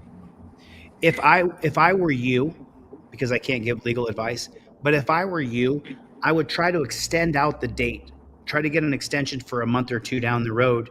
As much as you can, extend. Because a lot of these dirty JVTPs, they get transferred out or get fired or resign from where they work. And if there's no cop, there's no case. So if you can get rid of the one cop who gave you the tickets, if he leaves Norman or wherever they ticketed you from, was that Oklahoma State Police or was that? Yeah, that was Highway Patrol. So they can patrol the whole state. Mm-hmm. They can go anywhere in the state. But my Norman ones, I am going to definitely do that with. Yeah. But I'm going to try to put the OHP ones out for further too, if I can. So I can try to do some open records requests and see if there's anything there. Death Angel wanted you to know, he said, I would make mistakes too, Oklahoma Cop Watch. This is why, a lot of people say to me, Chili, why are you always teaching this? Always. Because if you don't follow the rigid steps, you're a human being. You get used to having a conversation with someone. Well, where are you going? Yep. Oh, I'm just going to my mom's house. Oh, shit, I'm not supposed to tell this cop where I'm going. Well, right. I don't want to answer any questions. And then you don't say, I invoke my Fifth Amendment right. You say, I don't answer questions. But you literally have to say the words. Yep. I invoke my Fifth Amendment right to remain silent. You have to say those actual words. Yeah. And if you don't say those words, well, then they pwn you right there. Let me show you guys the case law on that. That's the 2013 case of Salinas versus Texas. And again, this is going to be a 5-4 holding, 5-4. The 5 conservatives screw us every time. Long-standing judicial precedent has held that any witnesses who desires self-protection against incrimination must explicitly claim that protection by stating, "I invoke my Fifth Amendment right to remain silent." And that's the 2013 case of Salinas versus Texas. So now we absolutely know what those laws are. All right, okay, Oklahoma Cop Watch. Everybody get over there and make sure, thank you, Plead the Fifth. You guys get over to Oklahoma Cop Watch. How many nights a week are you out cop watching? Here lately I haven't been out a whole lot because of cold weather and, holidays, all that stuff. So there's not been a lot going on. Mhm. But I usually go out every night. I won't live stream or anything unless, there's a traffic stop or I'm going to walk up to them. Because you Okay. never know what's going to happen, and a recording ain't going to help. Yeah, they could shoot you. And it happens all the time. There's people who run up to cops for help and they shoot the guy and then they get away with it. It happens all the time, every day. So I guess we learned some lessons here, and the next one will be better. Yeah. I'm going to send you out a trifold so you have one for your car. I can't believe I didn't mail you one out because I know I sent you cop cards in the mail, didn't I? No, it was, I got the I email, mailed- like you gave me all the No, stuff. I like mailed email you. or something. Didn't I mail you something? No, not me. Is that Levi Audits? Okay, it's Levi Audits because I was mailing you guys both stuff at the same time. Well, then I'll mail you out a trifold so you have one in your car. Okay. You have Yeah, one in I'll your car. send you my address after this. No problem. Text me your address. Thanks for coming, man. I'll see you on the next one. Is it all right if I just add something real quick? So those 4 it was actually 4 OHP that stopped me. So the stop before that were them same 4 cops. It was 4 Oklahoma cops that stopped you? Yeah, and it was the same 4 that I was, like the first traffic stop that I was live on right before that. It's them same 4. When they left, they went and sat down the street for me and waited on me to leave. Because I actually ended up staying there and smoking a cigarette. And then when I pulled out, they all 4 were set up like one by one, and they all pulled out as I was going past and pulled me over. Wow. That is just... They retaliated against you. They had probable cause to pull you over because of your floodlights or whatever, and then they created the BS there, and then you gave them the additional ticket by telling them how old your kid was. He got all the evidence he needed from you to ticket you. Yeah. Which just it was stupid of me. Listen, I watched some of the things I did back just a few years ago, 2020, my case in Arizona. I have shit the bed so many times. I have regrets for my regrets, but what I don't do is I don't quit and I don't stop and I don't give up. So if you just keep going, you'll just get better. And now we're starting to win. We won a case out of Apple Valley where they ticketed me. We got a partial summary judgment in Nevada. I got a summary judgment pending here in California against one of these losers that I sued. So slowly but surely we're starting to win, but it just takes a long time to get good at this. Takes a really long time. You want to get a plug in for your channel? What's the name of your channel? Oklahoma Cop Watch. It's that easy. Sorry, I didn't mean to cut you off. Oh God, what was it? So that night I wasn't even planning on doing Cop Watch. I was actually just driving around trying to get the kids to sleep. So I was not prepared for it or anything, and I just seen them and we pulled over to get out and smoke a cigarette and ended up recording them, So yeah, I wasn't even planning on doing none of that. And, I don't do that with my kids in the car. So, that's what I'm saying. Like, when it comes to my kids, it's something different, Well, there's nothing wrong with invoking your rights in front of your children. Yeah. But that's what I was saying. Like, it was not even planned or anything. So, right. And I was completely unprepared. Does your car have a heater in it? Yeah. Okay. And the doors close and the windows roll up? Yep. Okay, so then you didn't have your kid out in the cold. You had him in your warm car as you were engaged in standing on your rights, correct? Right. Okay. Right. So I just want to make sure we frame that correctly, because they tried to say, what are you doing out here with a baby in the car? Well, there's a heater in the car and there's windows, and it gets to be so hot in here. I got to take my clothes off, take off my shirt and my hoodie and everything else. So you weren't doing anything wrong to your kid. Was your kid endangered in any way by you filming a cop? No. I mean, I thought you were safe. You're safest around the police, aren't you? Right, exactly.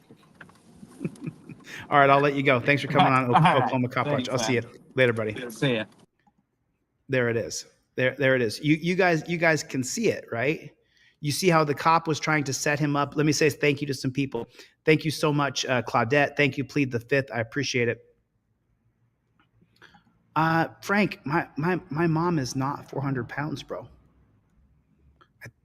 I'm pretty sure my mom is under 200. I think she's 169, 175, somewhere in there. Pretty sure.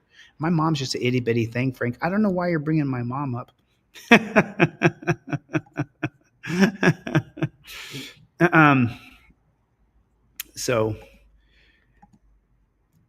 Oh, I see. So Gloria said that her grandson is autistic and he doesn't like seatbelts either. Totally understand.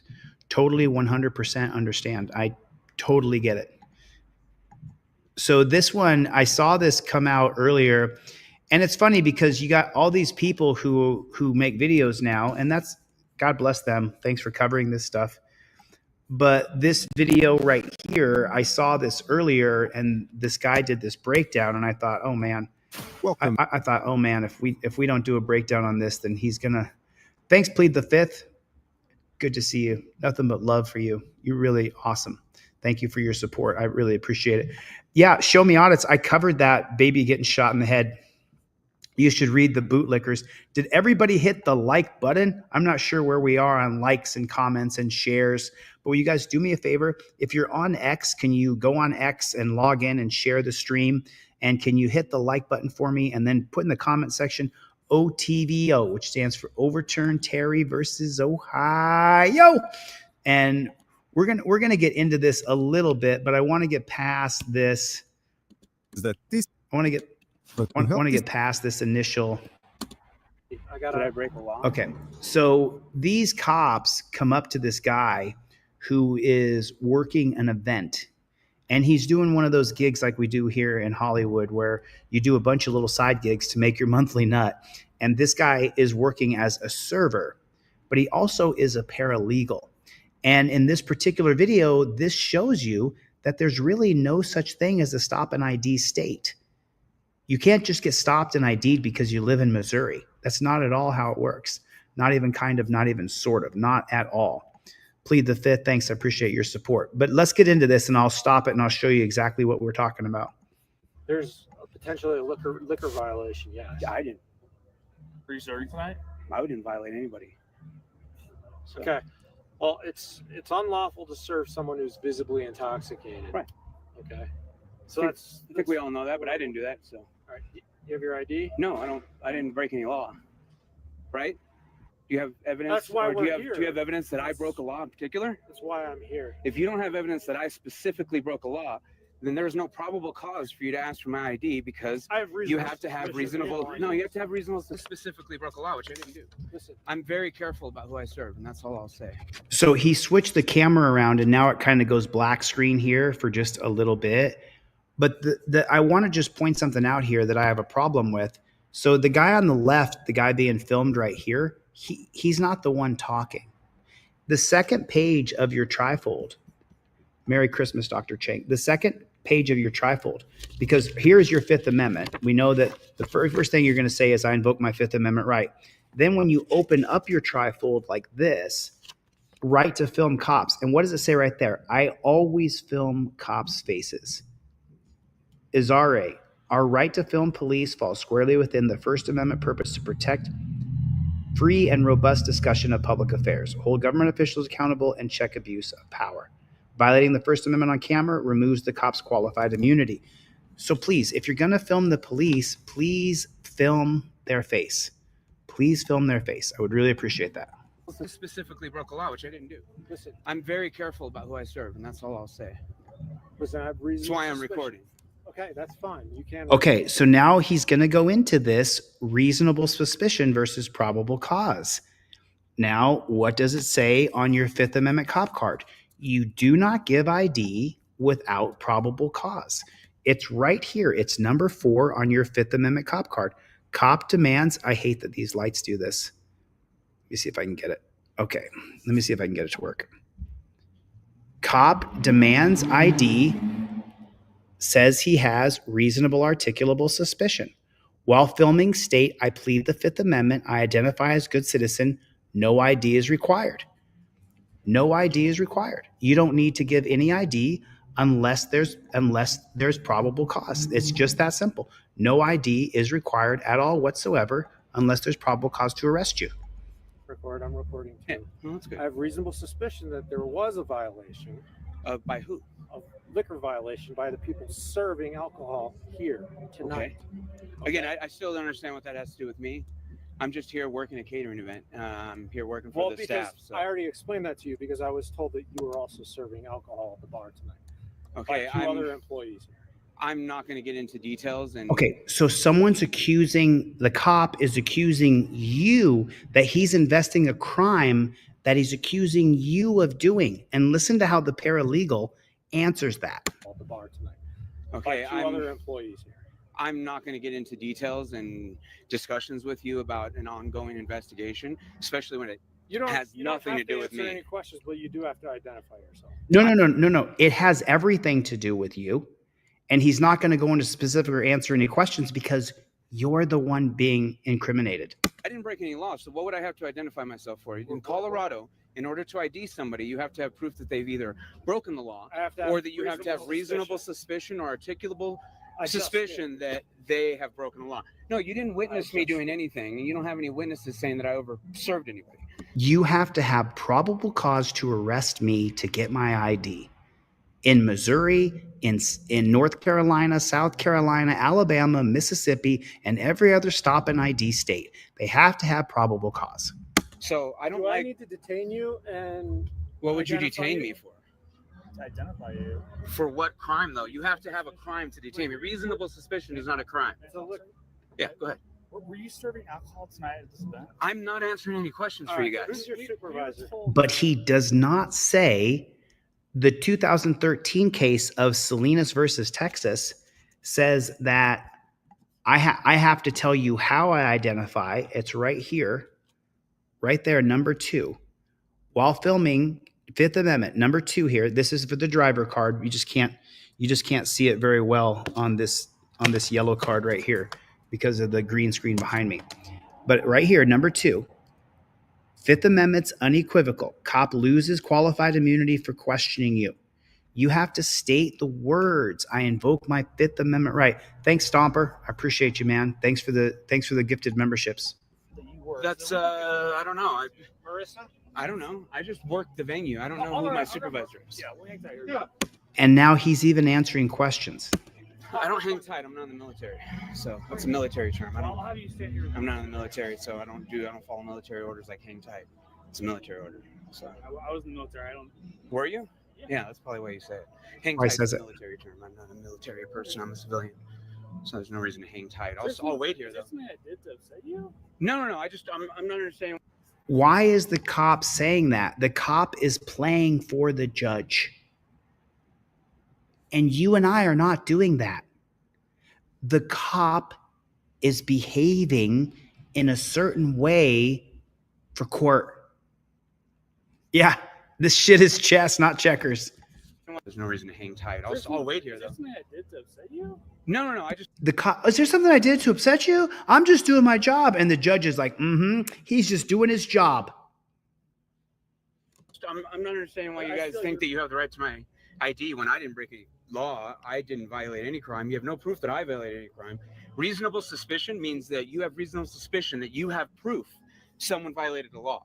You don't have that. You have hearsay from many different people. You didn't witness anything. So reasonable suspicion has to occur in order for you to require my ID. That hasn't occurred yet. I'm not stupid. I know the law very well. I'm a paralegal. You're not going to bully me into forcing ID out of me for something I didn't do. I didn't break any law. So you have to have a law broken or say, we're pretty sure he broke the law in order to ID me. You don't have any proof that I broke the law because I didn't. Can I talk? Yeah, go ahead. So, from my training, reasonable suspicion Can I talk? is that I need to investigate what's going on. Mhm. I have reasonable suspicion that bartenders were serving alcoholic beverages at this venue. Right, but you have to have reasonable suspicion that I personally No. broke the law. Yeah, you do. That's how it works. You can't just have blanket suspicion. Yes. Yes, Yeah, you you do. can't have blanket suspicion. you you have do. to have suspicion of an individual. We have the right to be free in our persons, and effects against unreasonable. Right. Houses, person, papers, and effects. Even the paralegal who doesn't get pulled over 10 times a day every day kind of muffles it because the pressure of a guy standing over the top of you with a gun. No. In order to even ask for my ID, you need to have a warrant, or you have to have reasonable, articulable suspicion or probable cause that a crime has occurred. You don't have that against me. I didn't. Reasonable suspicion that a bartender that was working here tonight. You have no reasonable suspicion that I was. Did you see me behind the bar? Or did you see me running around picking up glasses? We're gonna ask your supervisor and other people who work there. That still doesn't matter. I was running around picking up glasses. I was running around picking up glasses. I'm literally running around with a tray in my hand. When you got here, you didn't see me serving anyone, right? I'm not gonna argue with you. So I don't understand where your reasonable, articulable suspicion that I personally committed a crime is. You can suspect all I'm not going to argue with you as he argues with him. you want. You can come back later and demand whatever you want once you have that, but you don't have that because I don't break the law. I know what I'm doing. I'm an intelligent individual. I don't go out breaking laws. I know you are. You're something very intelligent guy. Yeah, so I don't break laws. So I have no reason to articulate. You have no reason to articulate a crime. So I have no reason to. But you're just not listening. Not for me. You have reason to articulate. No, you're not. He's not listening to you cop-splain how you can violate his Fourth Amendment. What you think is a crime, but that's not a crime. The lady's on her way to the hospital. That's not even. Probable cause. But Again, that's not probable cause of me for anything. You're right. I have reasonable suspicion that I'm trying to investigate. Right. Reasonable suspicion is where we're at right now. Don't interrupt Yeah. real quick. Finish my statement, right? Reasonable suspicion Yeah. that Don't interrupt me real quick because I'm a knuckle dragger and I can't do anything else besides take orders. Right now. don't interrupt Yeah. real quick. Finish my statement, right? Don't interrupt me. I got to finish my statement and I can't think and talk at the same time. Reasonable suspicion Yeah. that people who are working at this event who are serving alcohol served alcohol. And that is who, go ahead. Who served alcohol to Yeah. these people here are serving alcohol. Served alcohol. And that is go ahead. Who served alcohol to these people here, right? Uh-huh. So we're just trying to identify.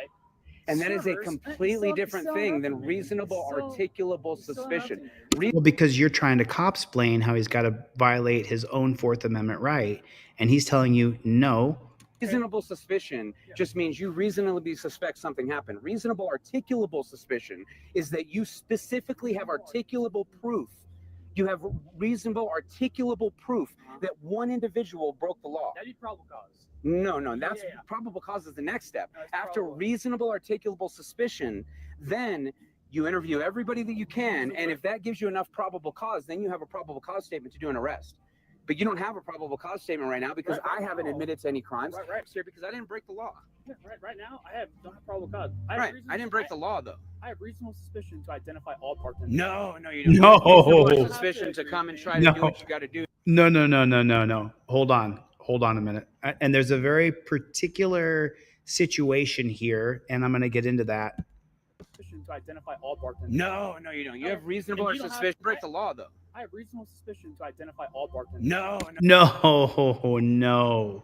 That's called the blacklist, and that's from the 1992 case up in Oneida, New York, when O University in New York called Oneida, Oneonta.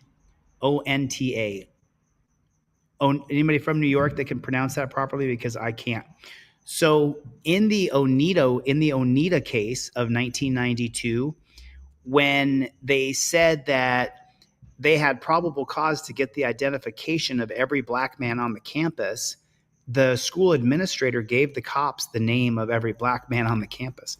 And this went through multiple court cases for 14 years. It's called the blacklist. You guys can look it up. You don't get to identify every single demographic of a person because you are reasonably suspicious that one of these people may have broken the law. And there's not even a fact that the law has been broken.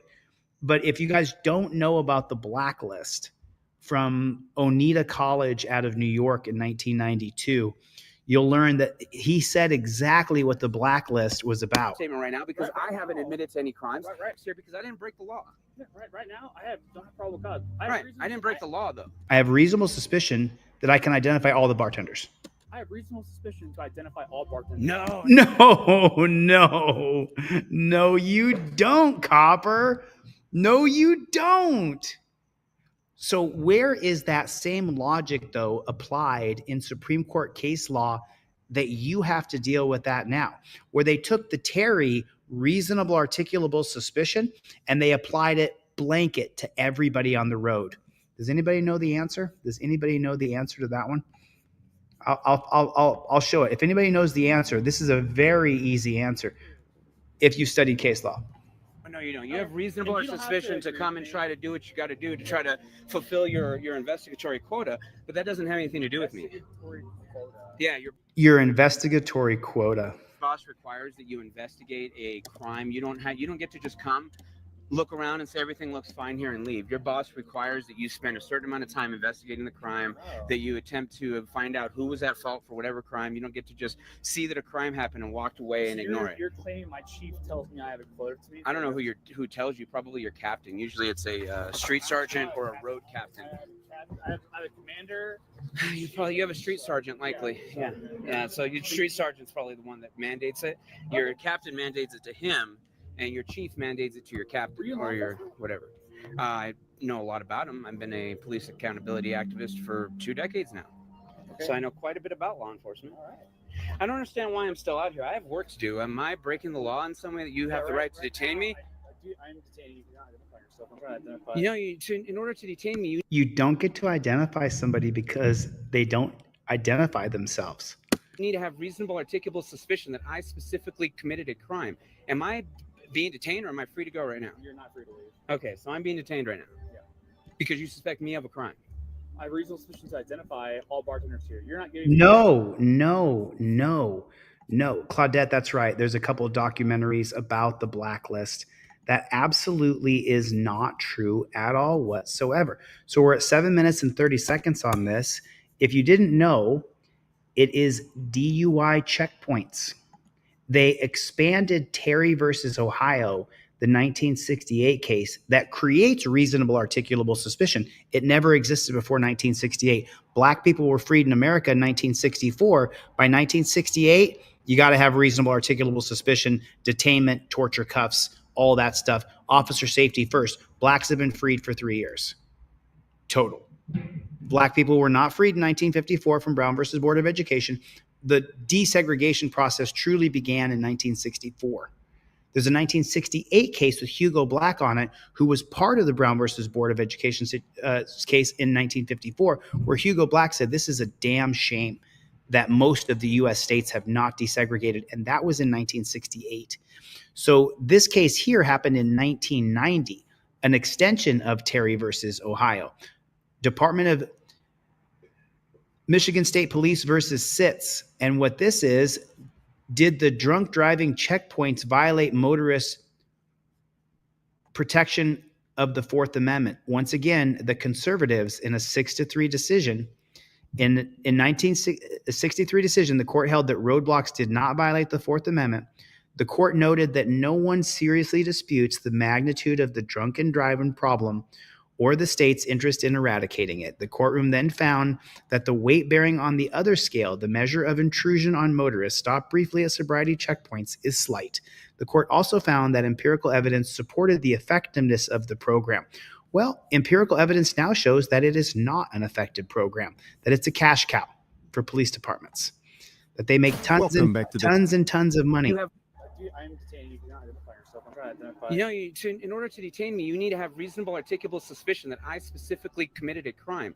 Am I being detained or am I free to go right now? You're not free to leave. Okay, so I'm being detained right now. Yeah. Because you suspect me of a crime. I have reasonable suspicion to identify all bartenders here. You're not giving me your ID. All I want is to identify. Oh, I know. That's all cops want. You want to be able to violate our rights willy-nilly without any regard for the Fourth Amendment. We don't need to argue. I know. You guys don't like the Fourth Amendment. The Fourth Amendment stops you from finding out who everyone I is. love the Fourth. Well, if you did, then you would understand right now that you don't have reasonable articulable suspicion, definitely don't have probable cause. So you have no reason to be talking to me right now. I have no reason to be detained. This is an unlawful detainment. I have work to do. I have to get back to work. Can I go ahead and get back to work now? Sergeant Murdoch said he's talking to your supervisor, trying to figure out who you are. I'm sure you're not willing to give me your name. You have no right to that information. You need to go do your job. Me being, obedient has nothing to do with your job. You need to go do your job.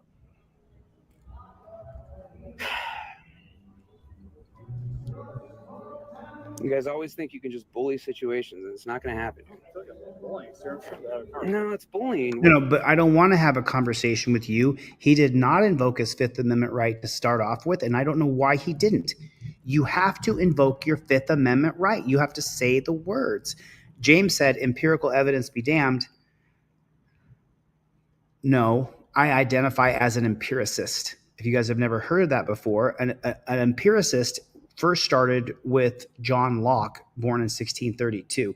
And John Locke is going to change the entire game. We're going to go from a medieval time to a Renaissance era with John Locke and the Enlightenment era, where we start to base everything based on empirical evidence. And back in 1990, the Supreme Court justices said, empirical evidence shows that the program is effective. You can't deny the magnitude of drunken driving. Well, you can't deny the magnitude of dog bites. You can't deny the magnitude of people drowning. You can't deny the magnitude of people's rights being violated. You can't deny the magnitude of people being shot. Are we going to strip away our Second Amendment too? But they stripped away our Fourth Amendment, the right to be free of unreasonable searches and seizures, when the appellate court, before you get to the Supreme Court, they struck down Sitz versus Michigan State Police and said it's a huge intrusion into your personal liberty. Well, the Supreme Court said, no, it's a small intrusion, because you got a bunch of copsuckers on the Supreme Court because they're appointed, they're not elected. That's what we're facing here. So I'm an empiricist, so it's kind of hard for me to go against empirical data. When you decided that you were going to detain me without a really strong, reasonable, articulable suspicion, by detaining me without that, you are clearly violating my Fourth Amendment right now. You're violating my Fifth Amendment right. I should be free to leave at this point, and you're attempting to stop me from doing so because you're saying I'm violating the law, but you have no proof of that. You didn't witness me doing that. You can't take hearsay as proof. That's not proof. You have to witness something in order to call it proof, and you don't have that. I didn't do anything wrong. I didn't break the law. I don't do that. I'm always very careful. You don't get to just identify me, though. You can say that you saw some bartender, but I'm not a bartender. I'm a server. You literally watched me walking around picking up glasses of water off of tables. Were you serving alcohol tonight? I'm not answering any questions. You literally saw me. You literally saw me picking up glasses of water. That's what you saw me doing. I just met you right here, right now, sir. And I watched you walk in as I was walking around picking up glasses. I don't know what you were looking for. I'm just... Yes. So let me answer that question. Didn't SCOTUS say something about empirical evidence? Yes, that's the 2013 case of Florida versus Harris. That's also on the Delete Laws poster that you can get on Delete Laws and you should print out. Letting you know that I saw you as I walked in when I was picking up glasses. I'm just trying to get my job done. I got work to do. I want to be able to go home. It's already what? I'm not being detained any longer? So what was I being detained? What reasonable articulation did you have that you could detain me? I've already explained this. No, you didn't. You just told me I'm being detained. So you can explain it to me. What reason? Let me finish real quick. What reasonable, articulable suspicion did you have that I committed a crime that gave you the right to detain me?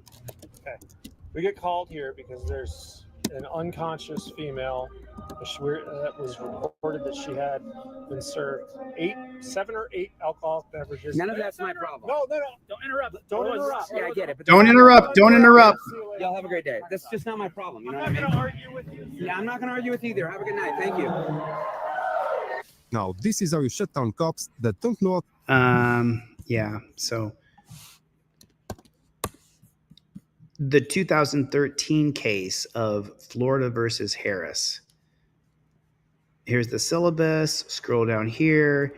He pulled over Wheatley for a routine traffic stop. He observed that he was nervous and he had an open beer can. He sought consent to search the truck.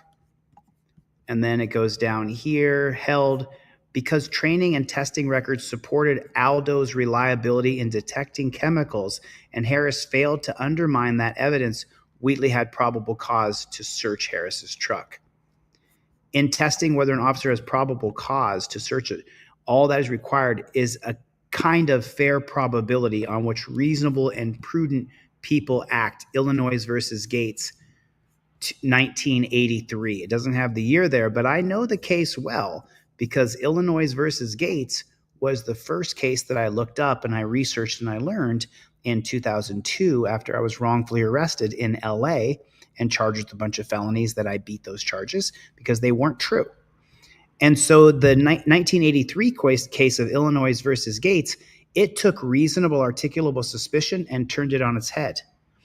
And the way Illinois versus Gates did that, you can see the footnote here where it says 462 U.S. 213, 235. What Illinois versus Gates did is said that if someone tells on you and says that James Ostrander here, that James Ostrander is a chemical dealer, well, then all I have to do is I have reasonable articulable suspicion as a copper, I can investigate him. Well, that goes against the Aguilar-Spinelli test of 1967.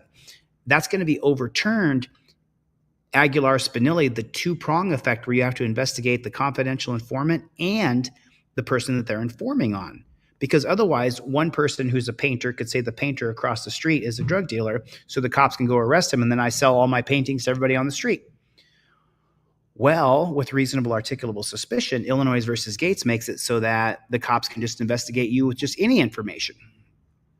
And then down here, the Florida Supreme Court flouted this established approach by creating a strict evidentiary checklist to assess drug dogs' reliability, requiring the state to introduce comprehensive documentation on the dog's prior hits and misses in the field, and holding absent field records will preclude a finding of probable cause no matter how much other proof the state offers. So, did you read that?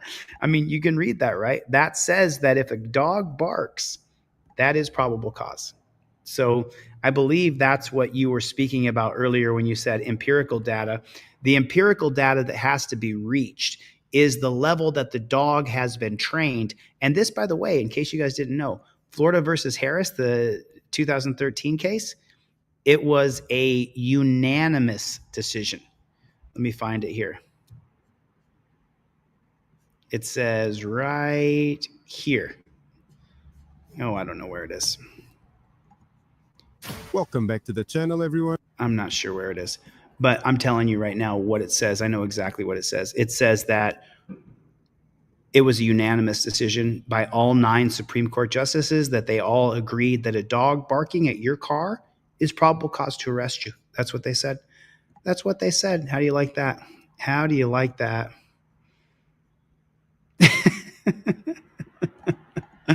Oh Lord, I owe Dragonet a call. Levi Audits. I mean, just unbelievable. Y'all, make sure you get over to the website deletelaws.com. Order a trifold, so I can get this out to you before Christmas. Get one for a friend. Make sure everybody has a trifold in their car. You got to follow these rigid sets of policies, procedures, and protocols, or you're just going to get hammered. You're just going to get absolutely hammered, and that's the way it's going to go. We're chasing a suspect. Right now. So this is absolutely horrendous, but we have to watch it. Right now. Milwaukee police officer Nicholas Zenz accidentally shot a bystander. Whoops. I didn't mean to. Right now. Milwaukee police officer Nicholas Zenz accidentally shot a bystander, as this newly released body cam footage shows. In 2019, police were chasing a suspect on foot after he allegedly ran from a traffic stop. Tari Davis says he was watching a movie at home. Isn't it just worse that it's a black guy? Isn't it worse? when he heard commotion and went to the back door. The suspect had run to Davis's home. Court documents say Officer Zenz thought the suspect was armed and fired one bullet. Remember, he's not going to get in trouble for that. He's not going to be charged with crimes. He gets to shoot you. Into the wrong person. Davis and then they don't administer first aid. They put him in cuffs so he can bleed out. Daughters and girlfriend can be heard screaming while police handcuff the bleeding man. Officer Nicholas Zenz was fired after a 20-day unpaid suspension. Oh, I'm so sorry. I said he wasn't punished. I made such a mistake. I didn't mean that. He was punished. He got a 20-day unpaid suspension. That is 4 5-day work weeks. He got punished big time. And then he got fired. Okay. So he got punished. All he needs to be punished. But did he lose his peace officer standards and training certificate? Did he? Because if he didn't lose that, he can get fired all he wants. He can go to the next pig shack right down the street and apply to get a job there. But he was not criminally charged. Oh, he was not criminally charged. So he gets to shoot you, and then he doesn't face any charges. Officer Nicholas Zenz was fired after a 20-day unpaid suspension, but he was not criminally charged. The department did not publicly announce Zenz's termination or release the body cam footage. Both were obtained by Davis's lawyers. Davis has filed a federal civil rights lawsuit against the city, saying on his website that despite his innocence, he woke up after emergency surgery chained to a hospital bed, with officers looking down at him, and that his 14-year-old daughter was interrogated by authorities alone. In regard, I'm so sorry. I actually want to read this to you guys. So this is on Tari Davis's website. You guys can look it up.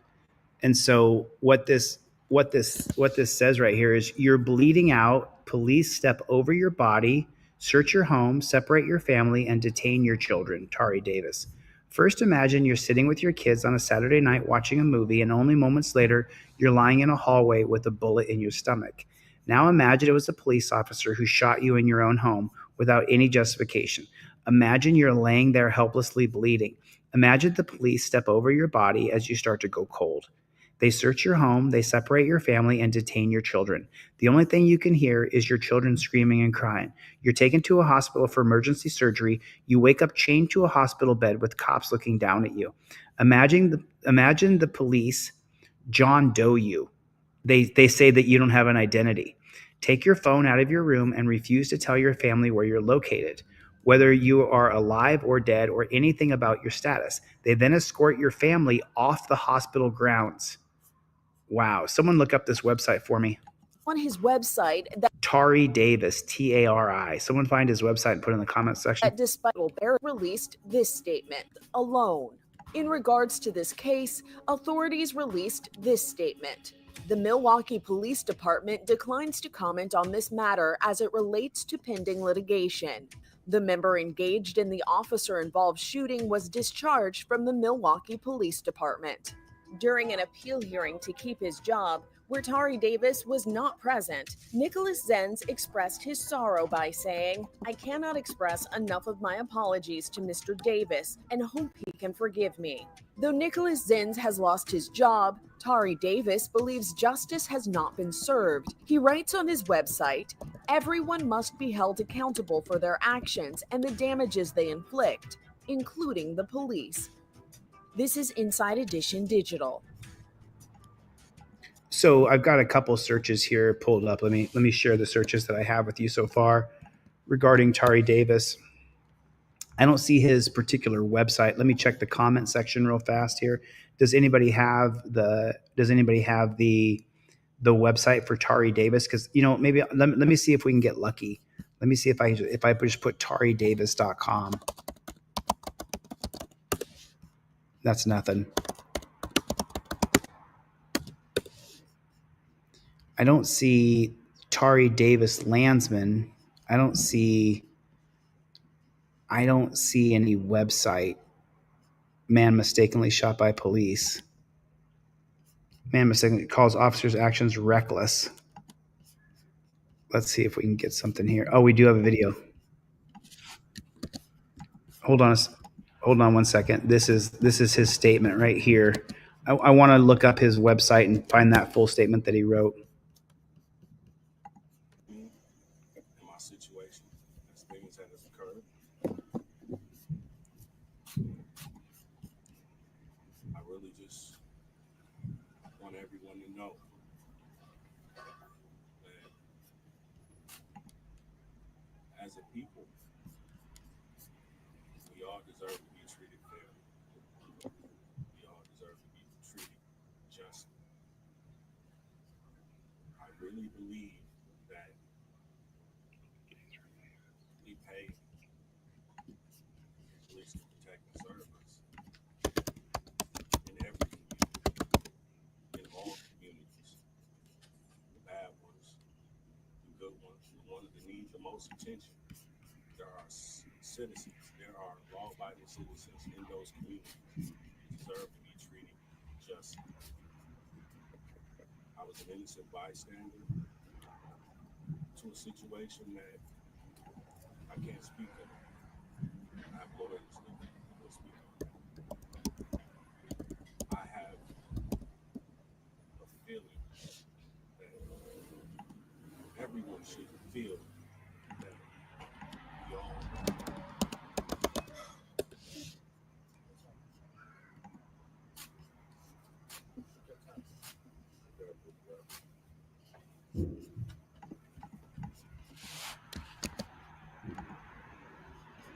It's a lot of pressure, man.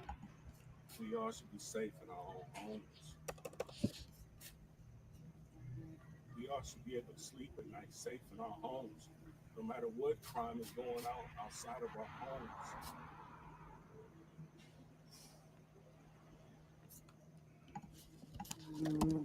I feel that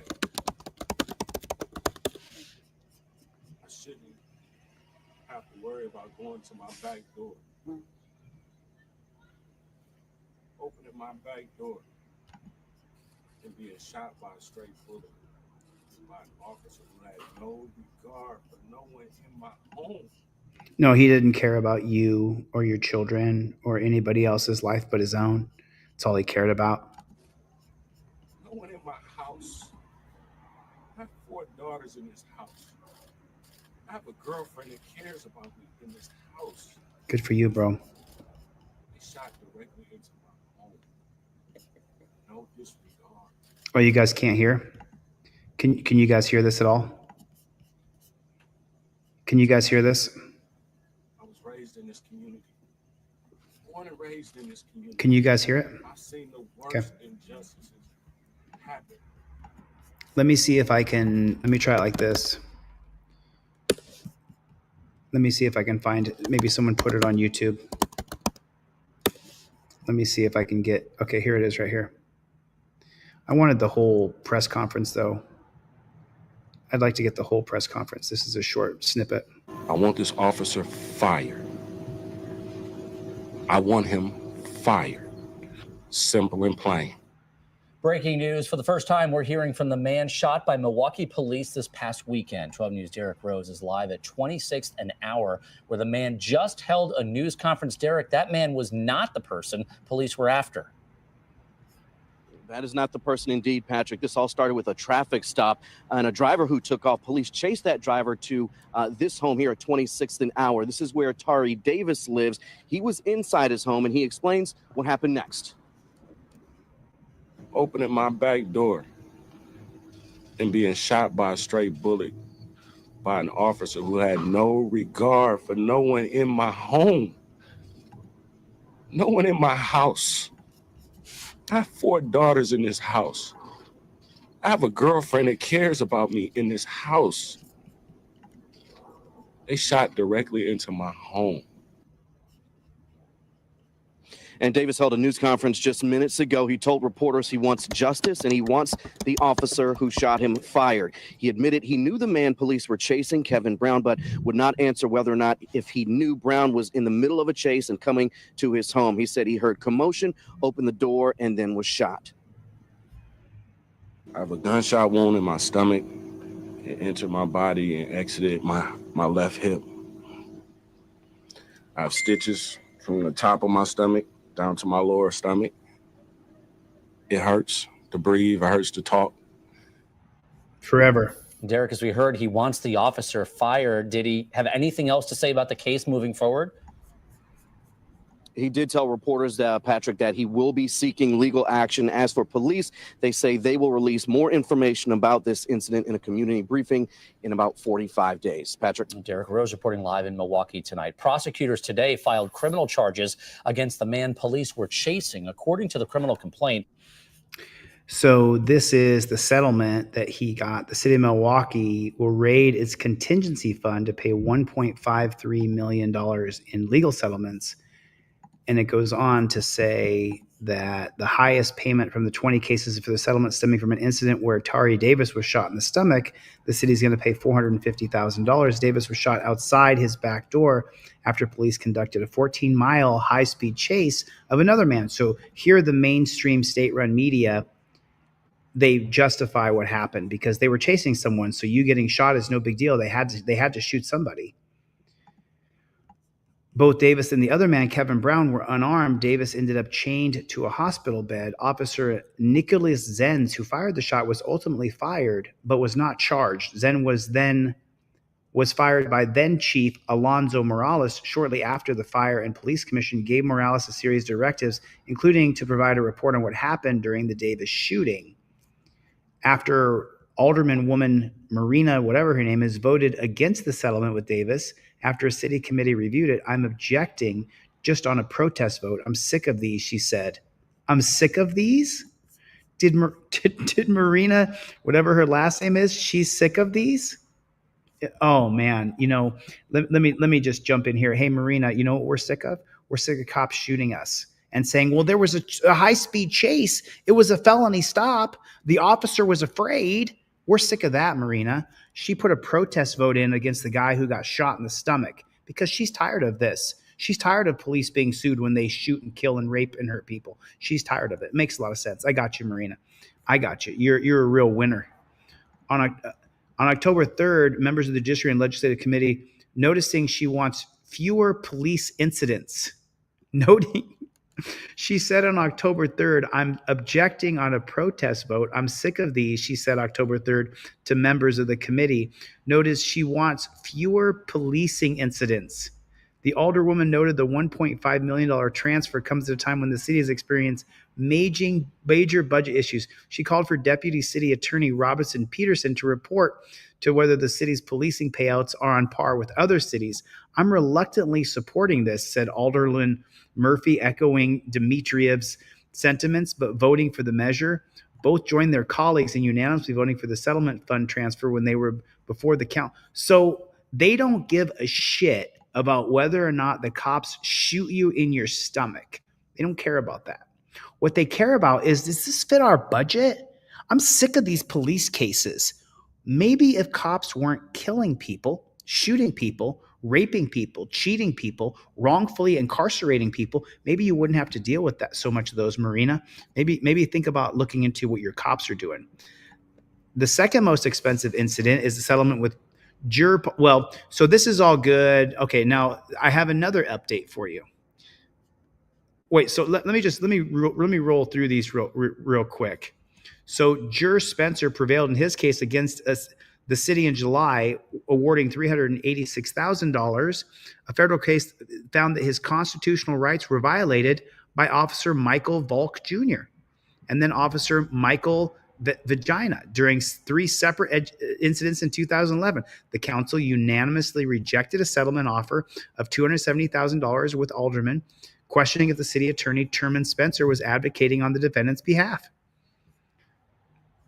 Vagina served prison time related to his and other officers practicing of conducting illegal strip searches. The city previously paid $5 million to settle to 74 victims.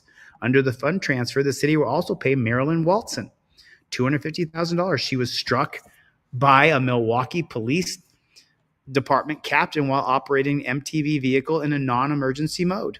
Other payouts include previously authorized settlements with John Munoz Jr., who alleged excessive force. There's also an $80,000 settlement when a truck crashed into a van. So it looks like the cops in Milwaukee are out of control. The city spent $9.5 million in 2017, 3.9 in 2018, 13.5 million in 2019, 6.9 in 2021, 3.1 in 2022.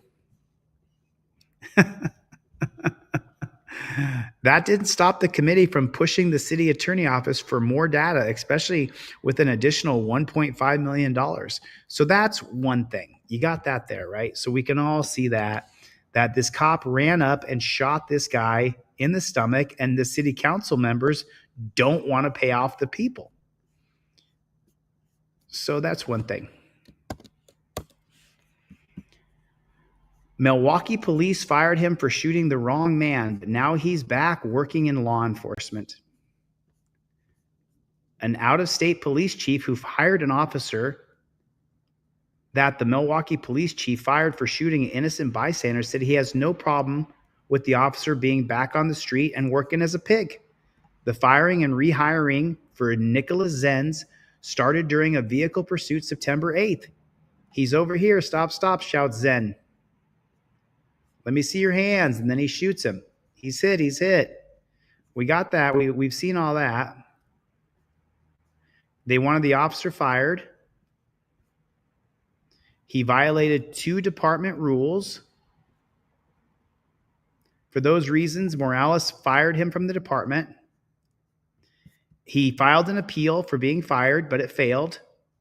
Nicholas Zen's career in law enforcement was over, at least in Milwaukee. You can't make this shit up. What kind of bozo clown world are we living in? What kind of bozo clown world are we living in? His career was over, at least in Milwaukee. 12 News Investigates discovered a series of photographs on the Facebook page for the East Lake Police Department in Ohio. Oh, well, shit. I mean, shit. I didn't know it was Ohio that hired him. It makes perfect sense. If you're a dog shit, piece of shit pig, the best place for you to go work is in Ohio, Florida, Louisiana, Mississippi, New York. Man, top 5 right there. He got a job being a pig in Ohio. There's a shocker. There's a real shocker. In one photo, a man is seen raising his hand. In another photo, the East Lake Chief Larry Reek is handing the man a badge. That man is Nicholas Zenz. East Lake Police Department in Ohio. As a citizen, I'm appalled. As a lawyer, I would expect it. I hate to say that, but I do. I expect it because, unfortunately, we don't do anything to prevent it. Swagan is a lawyer who represented Davis in a federal lawsuit against Zen in the city. A review of city records show Milwaukee settled it for $450,000. He was one of 29 excessive force lawsuits, totaling $13 million. With the Davis settlement in civil court, the Milwaukee County District Attorney declined to pursue the case in criminal court. Well, there it is right there. You wonder what the problem is? These cops are not being charged and put in prison for shooting people. That's the problem. These dirty pigs are getting away with shooting us in the streets. That's the problem. There it is right there. There it is right there. There is no criminal prosecution of these dirty pigs. There's no criminal I literally just want to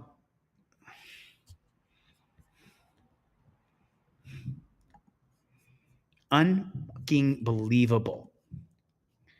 There is zero evidence to refute that Zen's perception of the threat level presented at the time. Zen's fired one shot. Chief Deputy District Attorney Kent Loverin wrote to Morales in February. Neither of the lawsuits nor Zen's firing prevent him from working as a cop in Wisconsin or elsewhere. Those things should disqualify you from being a cop, and we have to have a standard in this society. What I know for doctors and lawyers, if we get terminated, especially for cause, that gets pushed up to our licensing board. It doesn't just stay in the house. She added that part of the process is missing for some reason. That part of the process is missing for some reason with police officers. That is the next step in what's happened. You're no longer allowed to be a police officer is what it should be. While Zenz is not prevented from working in policing, his name is included in the special database. Aw, that doesn't mean he's still a pig. I mean, he's still a pig is what that means. The database includes 1,700 names of former and current pigs in Wisconsin who were either fired for cause, quit instead of being fired, or quit their jobs. Do you understand something?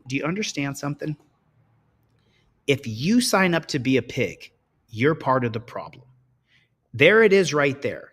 It's a corrupted, broken, disgusting system that they don't lose their peace officer's license. And he shot a guy. And then this piece of shit cop sucking wuss just pisses me off. It is so unbelievable. Zenz fired only one shot, said Chief Deputy District Attorney Kent Loverin wrote to Morales in February. Oh, he only shot him once, huh? 12 News Investigates access the database through a public record request. Those types of databases should be public, open information that I can just go online and say, I want to look up where this officer was terminated. Let me type in a name and it pops up the same way it does for lawyers. You can type my name and it'll tell you my license is valid. 12 News Investigates obtained copies of the record showing Eastlake Police completed a background check on Zenz while he was still in the police academy in Ohio and appealing his firing him. So he went to the police academy in Ohio. Just start back over at zero and you're a pig again. In the background investigation summary, an investigator wrote, I do realize that termination for policy violations from a police agency is serious. After learning Nicholas was cleared by the district attorney's office and had no criminal charges were brought, I can comfortably recommend Nicholas to continue in the Eastlake Police Department hiring process. So who does...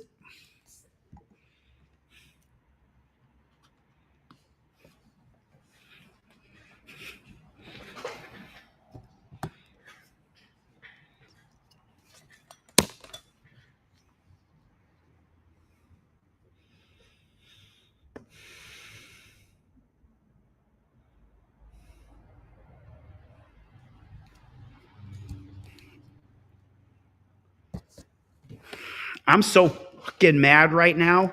How in the flying can you? I every word out of my mouth I want to be giddy. Fuck. That's what I want to say. This fucking pig shot somebody. Do you get it? He fucking shot somebody.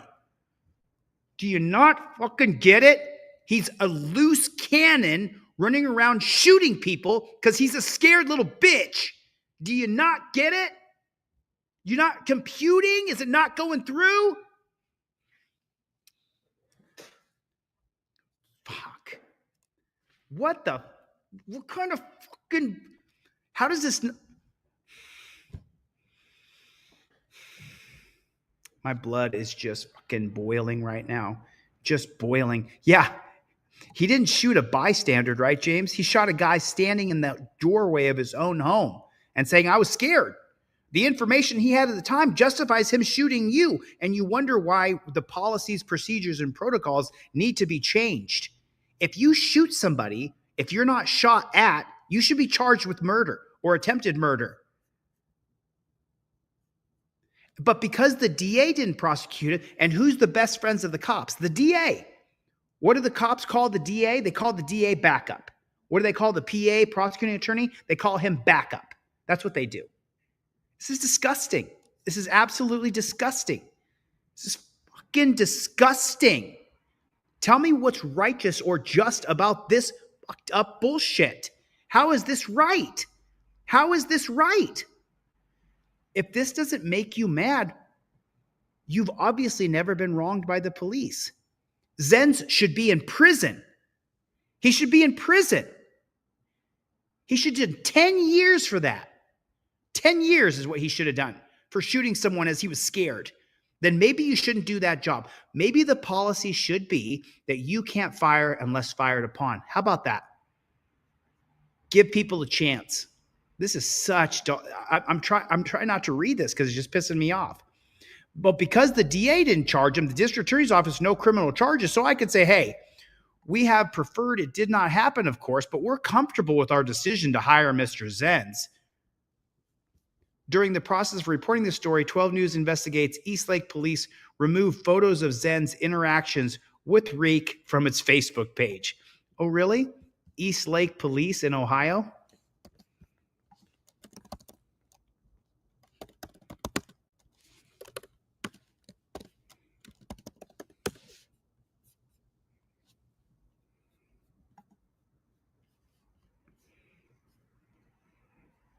Here's the link.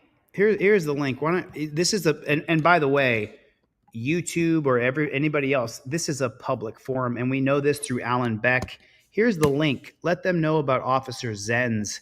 Let's get into it a little bit. I mean, I'm pretty damn mad. What is the? Can someone give me the population of that little shitty pig shack there? Can someone give me the population?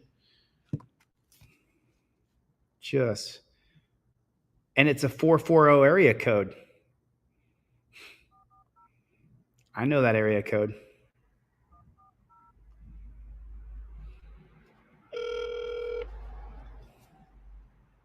You have reached the City of Eastlake Police Department. If this is an emergency, press 7 now. If you know the extension number of the party you wish to reach, please dial that extension or choose from one of the following options. For records, please dial 1. To reach the Detective Bureau, dial 2.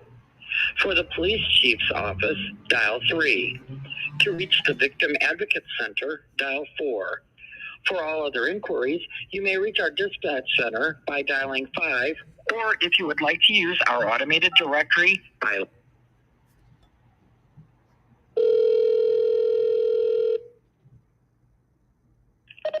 Eastlake Police, Shannon. Hey, Shannon, how you doing? My name's JD. I'm a journalist. Everything I do is recorded and on the record. But I was just calling because we seen that the Eastlake Police Department there in Ohio, that you had hired this Officer Zenz. Have you heard of this before? Any information like that, you'd have to talk to the officer in charge about. Oh, but do you know that do you know that they... Sorry, I'm sorry. I didn't mean to interrupt you, ma'am. I just got excited because I saw what a dirty pig Zen was, and we're big police supporters around here. We back the blue. But I'll tell you what, when we see what happened, when you guys hired that Zenz guy, you got a black eye over there at Eastlake. I'll tell you that right now. Okay, like I said, any information you'd have to talk to the officer in charge for press release. Oh, who's in charge tonight? Is there an officer on duty I could talk to? Yes, Lieutenant Roberts. Do you want to speak with him? Oh, I'd love to talk to Lieutenant Roberts. Thank you. I do appreciate your time. One moment. You betcha. Please continue to hold. Your call is important to us. Yeah, I feel like I'm about to stroke out. I'm literally just pissed right now. Just absolutely pissed.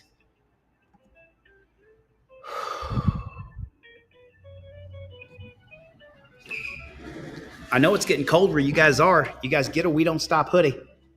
Get one of these hoodies. I got double XL, triple XL in. Lieutenant Roberts is not at his desk. You want to leave him a voicemail and I'll call you back? Well, how long is that going to take? I'm not sure. He's out on the road right now. I just checked his desk and he's not in. Well, son of a gun. Could you give me a little logistical information? It has nothing to do with answering anything about police. How big is that town there in Eastlake, Ohio? Any information for reporters has to go through the officer in charge. I'm sorry, and I've got 2 other calls pending right now. Oh, but you've been real nice, so I got nothing but good, warm feelings for you, and I want to leave you feeling good about yourself. God bless you. Thank you. You too. All righty. Do his voicemail, and he'll get back to you. Just all righty. We'll do that then. All right. Hold on. We're sorry, Lieutenant Roberts is currently unavailable. Please leave a detailed message along with your contact information at the tone. Thank you. Lieutenant Roberts, I believe your name is. My name's JD. I'm a journalist. Everything I do is recorded and on the record. And you know, I got to tell you something, Lieutenant. We are big police supporters around here. There's lots and lots of people who support the police in America. There's lots of them. And the thing is that we only give the phone call over to police departments that do things that are just so outside the scope of righteousness or justice. And what we seen tonight is we did a little investigation, and what we seen is that you guys went and hired this guy named, what's his name again?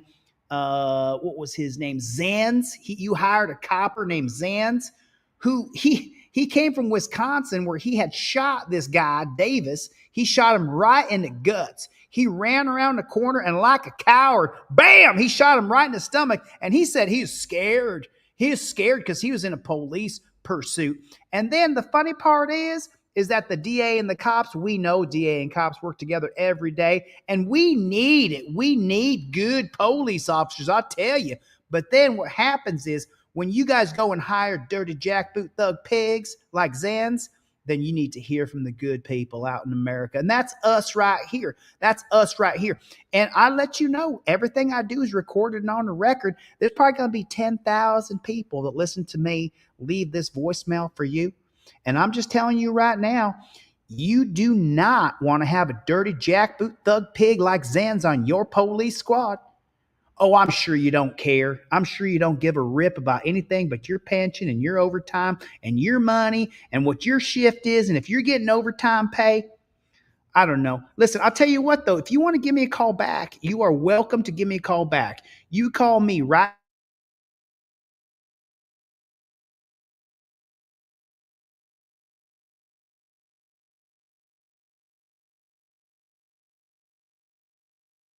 ahead, you give me a call back on that phone number. I will answer your phone call and I will tell the audience exactly what you said. Because I tell you what, there's lots of people watching, lots of people listening. You hired an absolute tyrant, attempted murderer named Zans. You guys got a problem on your hands over there. I tell you what. It looks real bad, dadgummit. It looks real bad. Y'all look like a bunch of damn fools. You hired this man? What the hell's going on over there? Now, we know that Ohio, as far as like all the police in America, we would say if the United States was a map and you had a percentage and each percentage is broken down by state, we would say probably 50% of all the bad cops are in Ohio, most likely. I mean, Ohio's a real shit show when it comes to bad police, don't it? It just, I tell you what, I'm so nothing but God blessed pissed off right now. I'm all kinds of angry. I'd like to know why you hired Zans. I'd like to know what the deal is.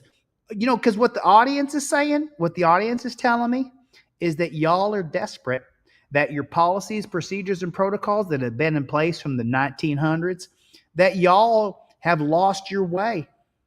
Y'all have lost your way, and y'all look real bad as far as I'm concerned.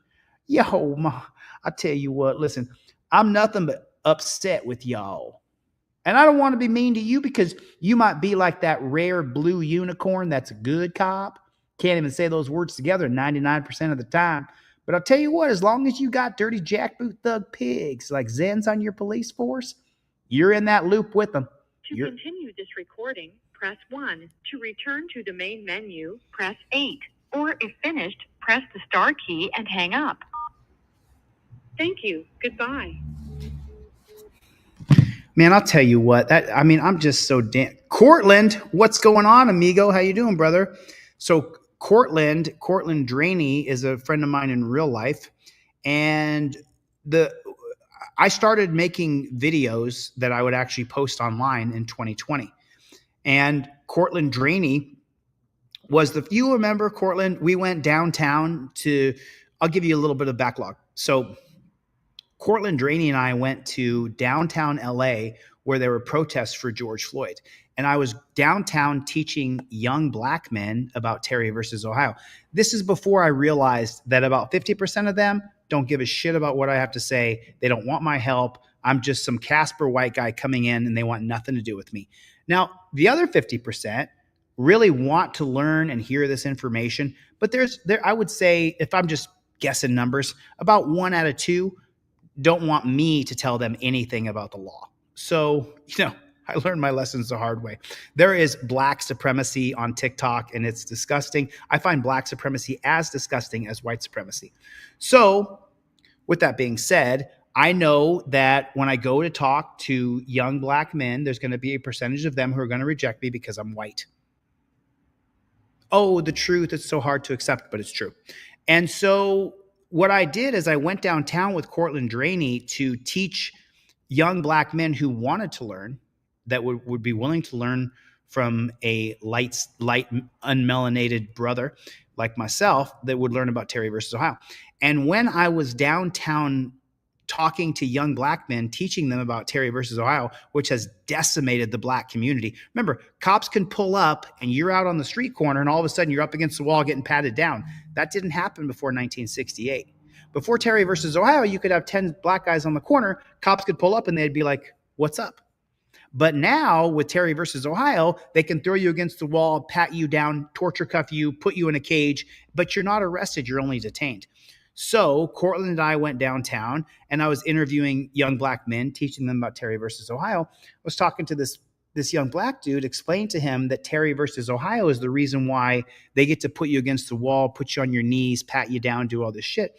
And some chick walks by as I'm explaining this to this guy, and she films me and she goes, look at this. We can't even come down here to protest without some white supremacist coming down here. And I look at her and I go, who's the white supremacist? Right?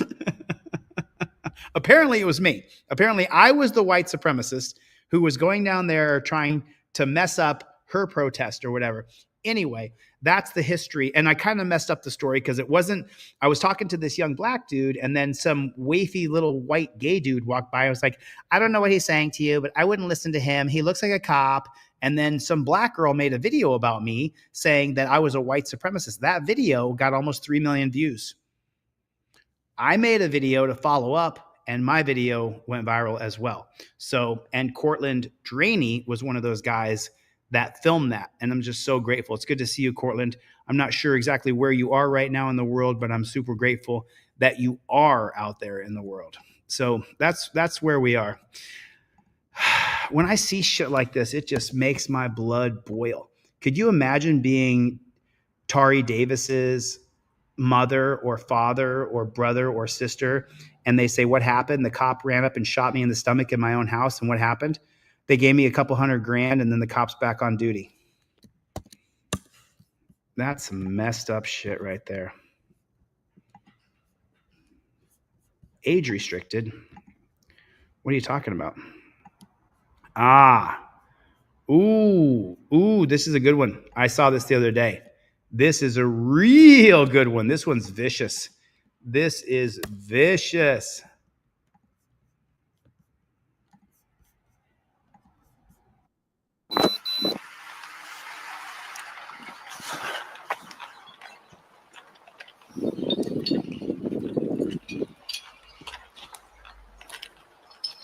How we doing, bud? Better, huh? What's going on, man? You see all this? What's going on, man? Well, my daughter, she... No, we covered this the other day. I'm so sorry. This is the one I covered the other day. We covered this the other day. I'm not going to watch it again. I'll show you guys something a little more interesting and fun because we just covered this the other day, so I don't want to show it again.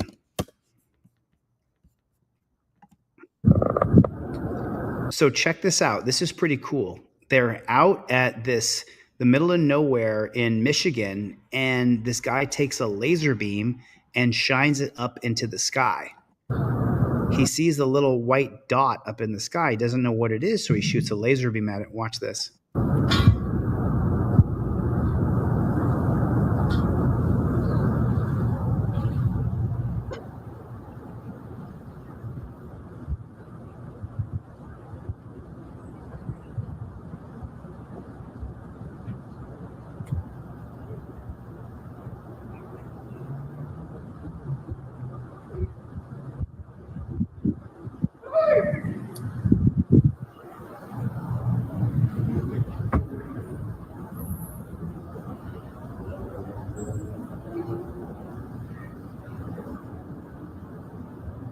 You see that, Coach Q?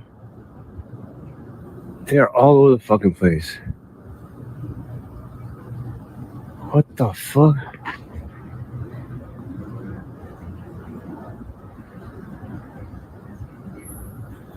Am I seeing shit?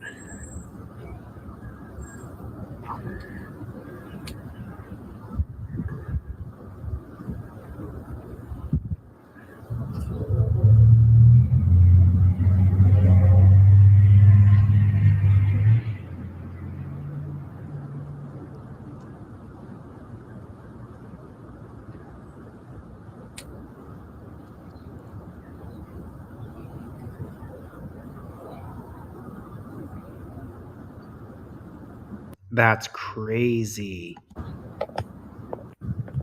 They are up there and they are watching. That's what I find to be the creepiest about that video.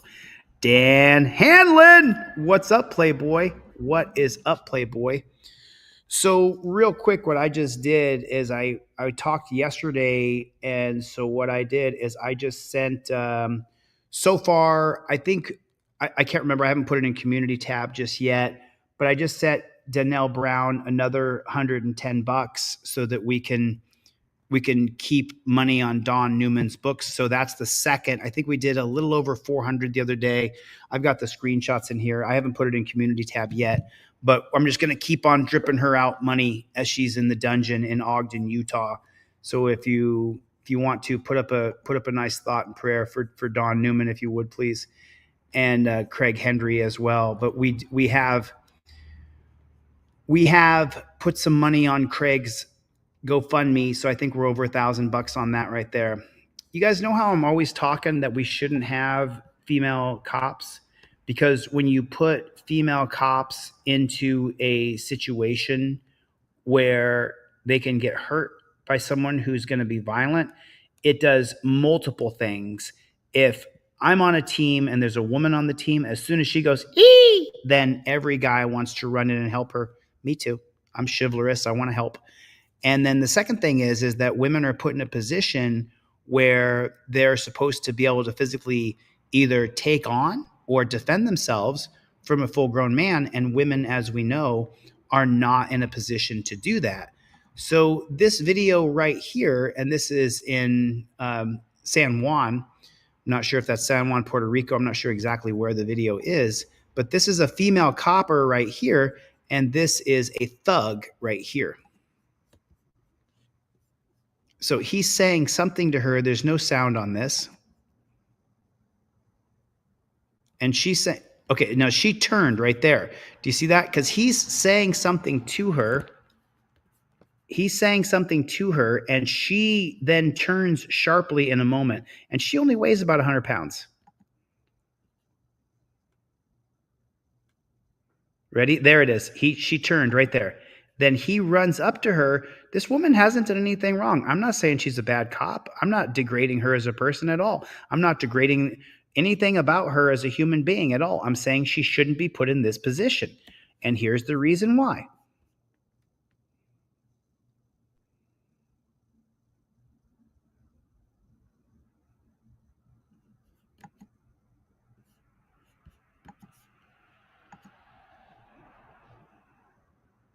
What if that's your daughter? I realize you thought you were G.I. Jane. I realize you thought you were going to take on a man. Listen, I can list the women who are going to be able to beat you up. It's Ronda Rousey. It's Amit Allure. It's Adeline Gray. It's Cyborg. There's a list of women who can beat your ass. Right? There's a few of them. I would not want to take on Amit Allure, who's the 21-year-old best wrestler on the planet right now. She's 160 pounds of pure steel. She has arms as big as mine, and I don't think she got scored on in the Olympics. I don't think she got scored on. She won so dominantly. But watch, you tell me if this is a fair position to put women in. She's standing there just doing her job, making sure she's keeping the peace. Then she gets pushed down. She falls down, and then a bus runs her over. I mean, is she dead? Is she dead? Is she gone? Is that it? Is there no more her? Because that looks really terrible. And then right there's a picture of her down on the ground, but is she dead? So the thread is locked. May sound stupid, but did she live? From the report, she's fine, minor injuries. So, I'd be scared AF as being a female police officer in Mexico. Gonna need some linkage. Scum, what a freak he is. I hope she's okay. And just so you guys know, me too. I hope she's okay too. The cops that we absolutely hate, and there's so many. Joel Juffa says, I quit, my friend. He's out. Don't quit, Joel. Joel goes through these emotional roller coasters. I get his emails. He'll email me and we're doing great. We're coming back. Another email will come through and he'll be like, I hate this. I can't stand this. And he goes through his own up and down and up and down and up and down. It is just Plead the Fifth, commuting home. Good to see you, Plead the Fifth. Thanks for coming, my brother. Yeah, I don't hope she's okay, says Jennifer Hill. Oh yeah, I'm definitely weird. I know I'm weird. There's nothing wrong with that. I kind of own it. I kind of own the weirdness space. I'm okay with that. So here's another example of where you put a cop in a position where she's supposed to be able to take on a man and she can't. Shocker. Isn't that amazing? She can't take on a man. Is that a shocker? It's not a shocker. That's pretty basic, right? Most men are stronger than most women. So we're over 90 percentile of men who are stronger than women, right? So it's like, what are we doing? It's, you know, I don't like cops. I don't respect cops. I don't respect the profession. I still don't wish them death. I still don't wish people to die. That goober up in Ohio, Chad Goo, who thought he could fight me. Chad, my friend, you couldn't fight me. If I actually wanted to fight you, you couldn't fight me. It would be such a beatdown, bro. You have not a speck of athletic ability. But he had, I don't know what the update is. They're saying that I'm not going to give an update because I don't have it in full yet. So I'll let you guys know what's up with Chad Goo. But I don't wish Chad Goo death. I don't wish him to be paralyzed on one half of his body from a stroke. I don't wish that. I just think when we put women in a position where they're supposed to take on men, it's wrong and it shouldn't be done. I know it. He was the fat kid in school who took a bunch of steroids. I mean, I hope he's all right. I don't want to say too many bad things about him when he's done. So watch this. Now I want to show you guys something here. Let me set this up for you guys so you guys truly understand it. In this video right here, you're going to see an off-duty police officer who's a woman, and her dog and another guy's dog. They're going to get in a tiny little doggy fight, and the female pigtail is going to pull out her gun and shoot the guy's dog. This is really raw. This is really crazy. So that's a female cop right there. Do you see that? So the dogs are being dogs, and so she's trying to get her gun out. This guy's running over to catch his dog. It looks like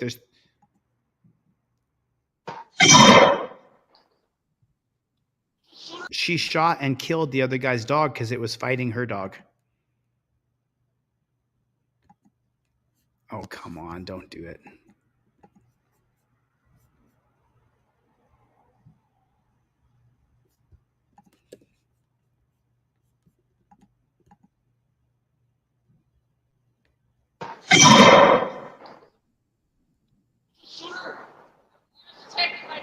You shot my dog!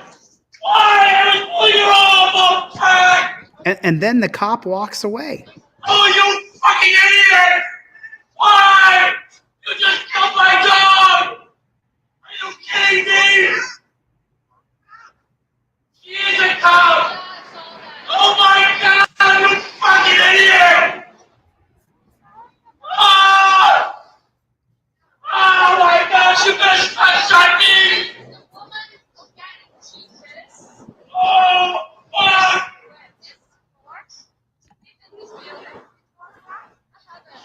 cop! She could have fucking shot me! Oh, fuck! And then she runs away! I was right by the dog when she shot the fucking gun!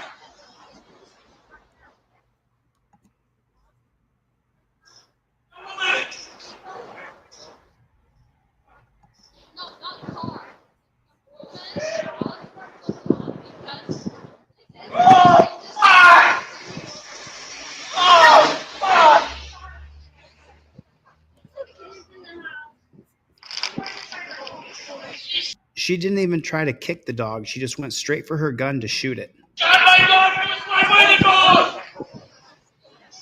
Right here!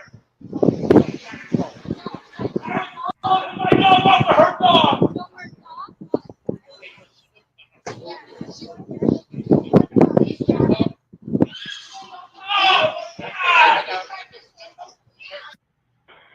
Hi, I'm an off-duty PO, and I'm on 29th and Normal. There was a dog attacking my dog, and I had to shoot it. And the neighbors freaking out. CPD records show that around 11:30 a.m. on April 21st, off-duty Neighbors are freaking out, honey. If you were in my neighborhood, you'd have to move. CPD officer Carmen Mostek was walking her corgi east on 29th Street, just west of Normal Avenue. That's when her neighbor's dog, Aggie, escaped from the backyard and, according to Mostek, tried to bite the corgi. Who cares? A dog bite's not going to kill. The dogs are the same size. That's where the surveillance video picks up. You can see Aggie's owner on the ground trying to separate the dogs. Then, according to the video, Mostek shoots Aggie at very close range while the dog was still in her owner's arms. According to the tactical response report, Officer Mostek said, "I believe my dog would be killed in that split moment." Oh, in that split moment, cops need to make split-second decisions. If I did not intervene. Why? You just killed my dog! Are you kidding me? Moments after the shots were fired, the corgi and Officer Mostek are seen running away from the shooting scene. In a statement released in conjunction with these videos, COPA said, based upon the serious nature of the incident, COPA recommends that CPD evaluate the current assignment of the officer and whether administrative duties or relief of powers is warranted during the pendency of this investigation. Why? It's a pit bull that's protecting my corgi, It was not a pit bull. and I shot it, and the neighbors freaked. Hold on a minute. Hold on just 1 second here. Hold on a second here. Is that a pit bull? I'm not.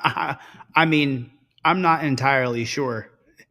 I'm not a big fan of pit bull dogs because they are so territorial and they can attack other dogs, which would make sense in this particular case. But is that a pit bull? That doesn't look like a pit bull to me. Let me zoom in on the face of that dog and you guys tell me, is that a pit bull? That I'm not sure if that's a pit bull or not. Looks like a breed with pit in it. And then Sunday said it sure is.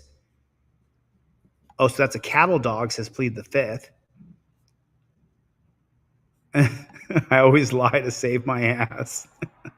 So Sally says that's not a pit bull. Sally from Australia.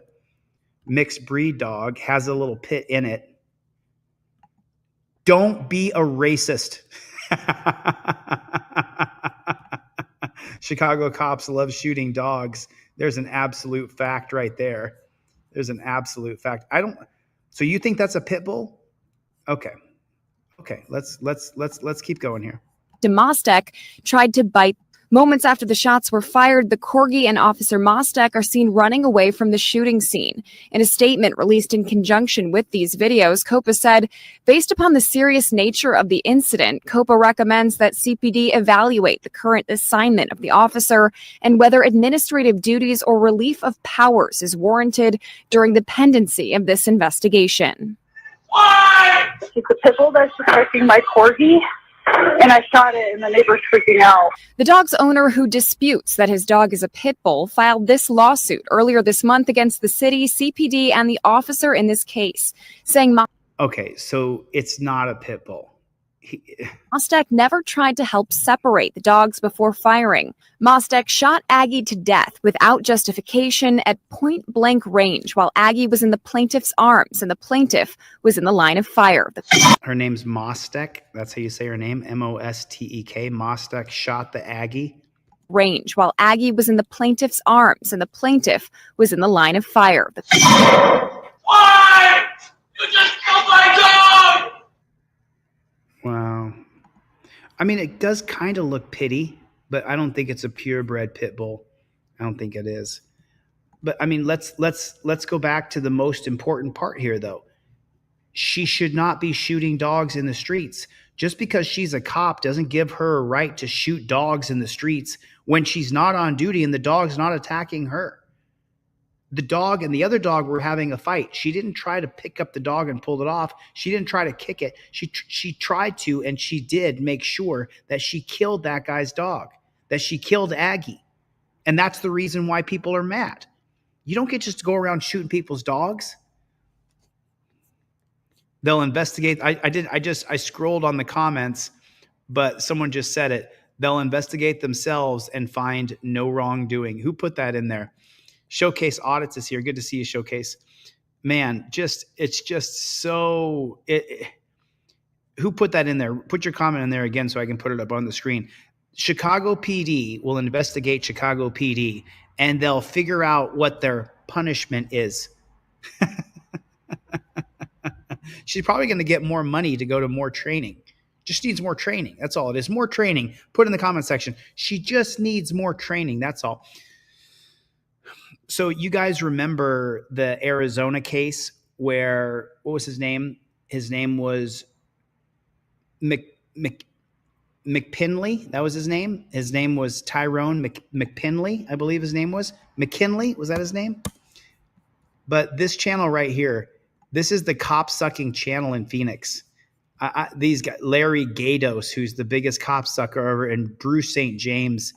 This is a video about McAlpine. That was his last name. His name's Tyrone McAlpine. This was the deaf man with cerebral palsy in Arizona.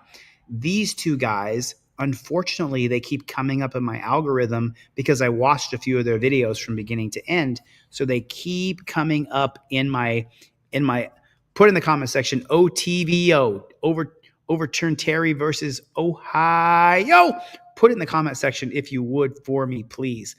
Now, these two cop suckers right here, it's actually the name of the show. The other host is not there. This is a KTAR News, Bruce and Gatos. So this is Bruce over here, and this is Larry Gatos over here. I guess Bruce was gone a lot, so he's the actual full-time guy.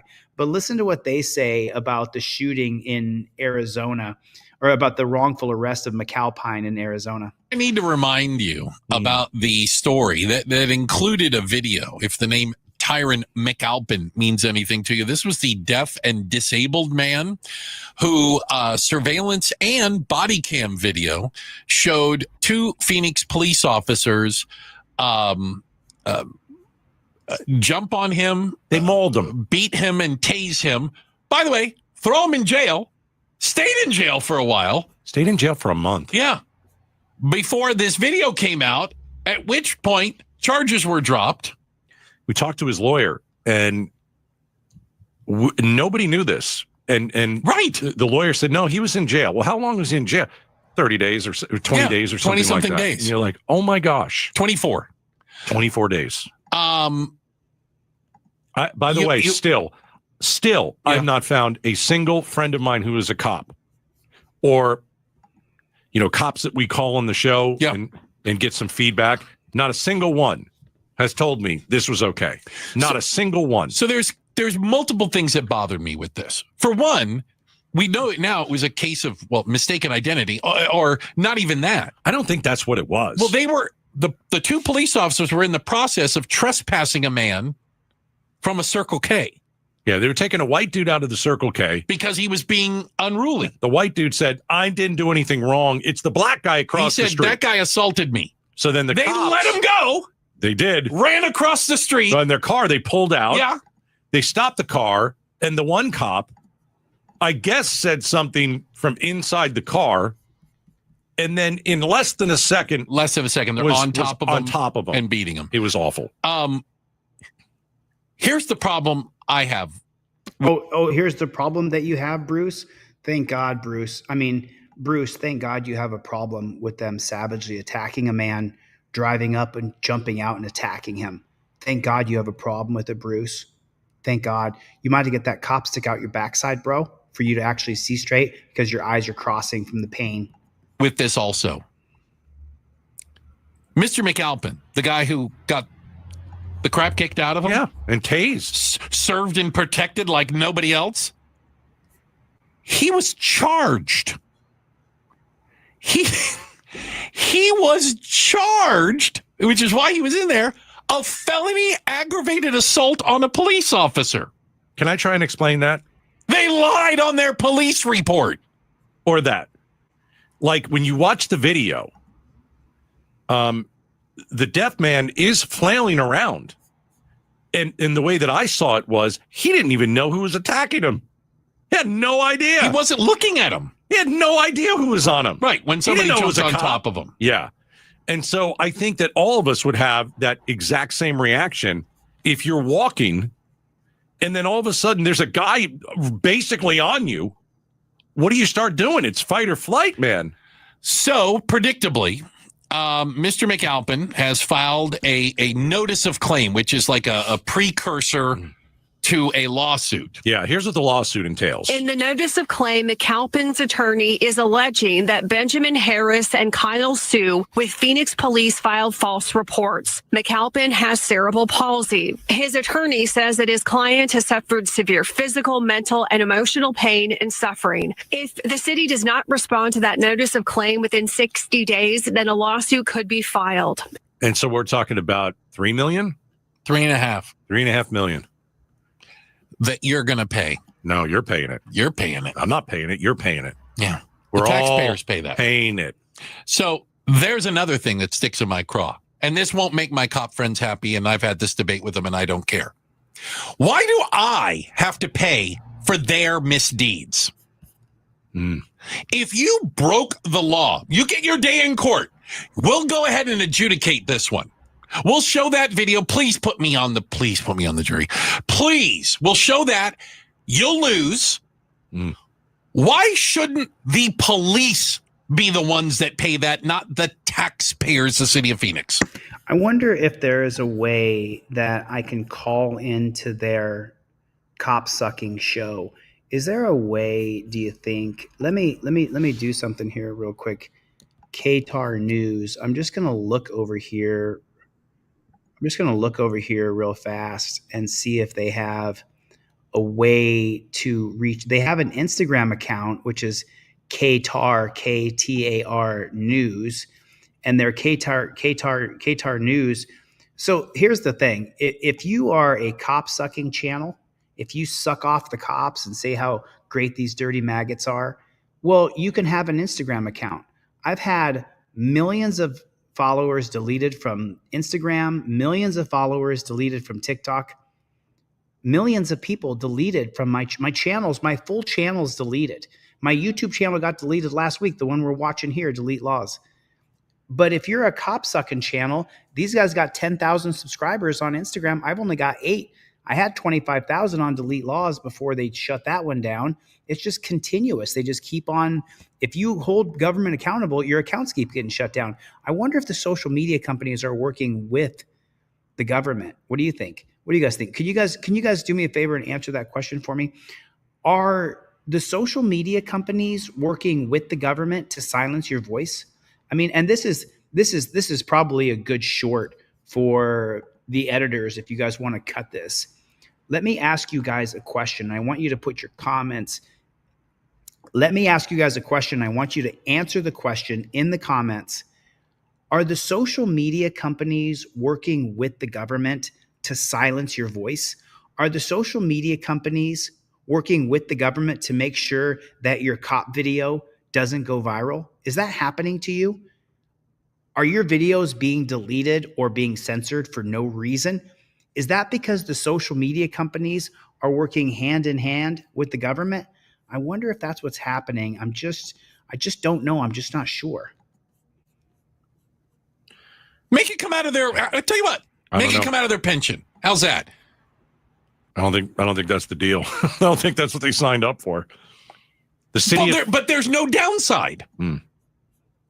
Yeah, they're not going to go to jail. They won't send them to jail. If I did that to a guy on the street, I'd go to jail. They're not going to send the cops to jail.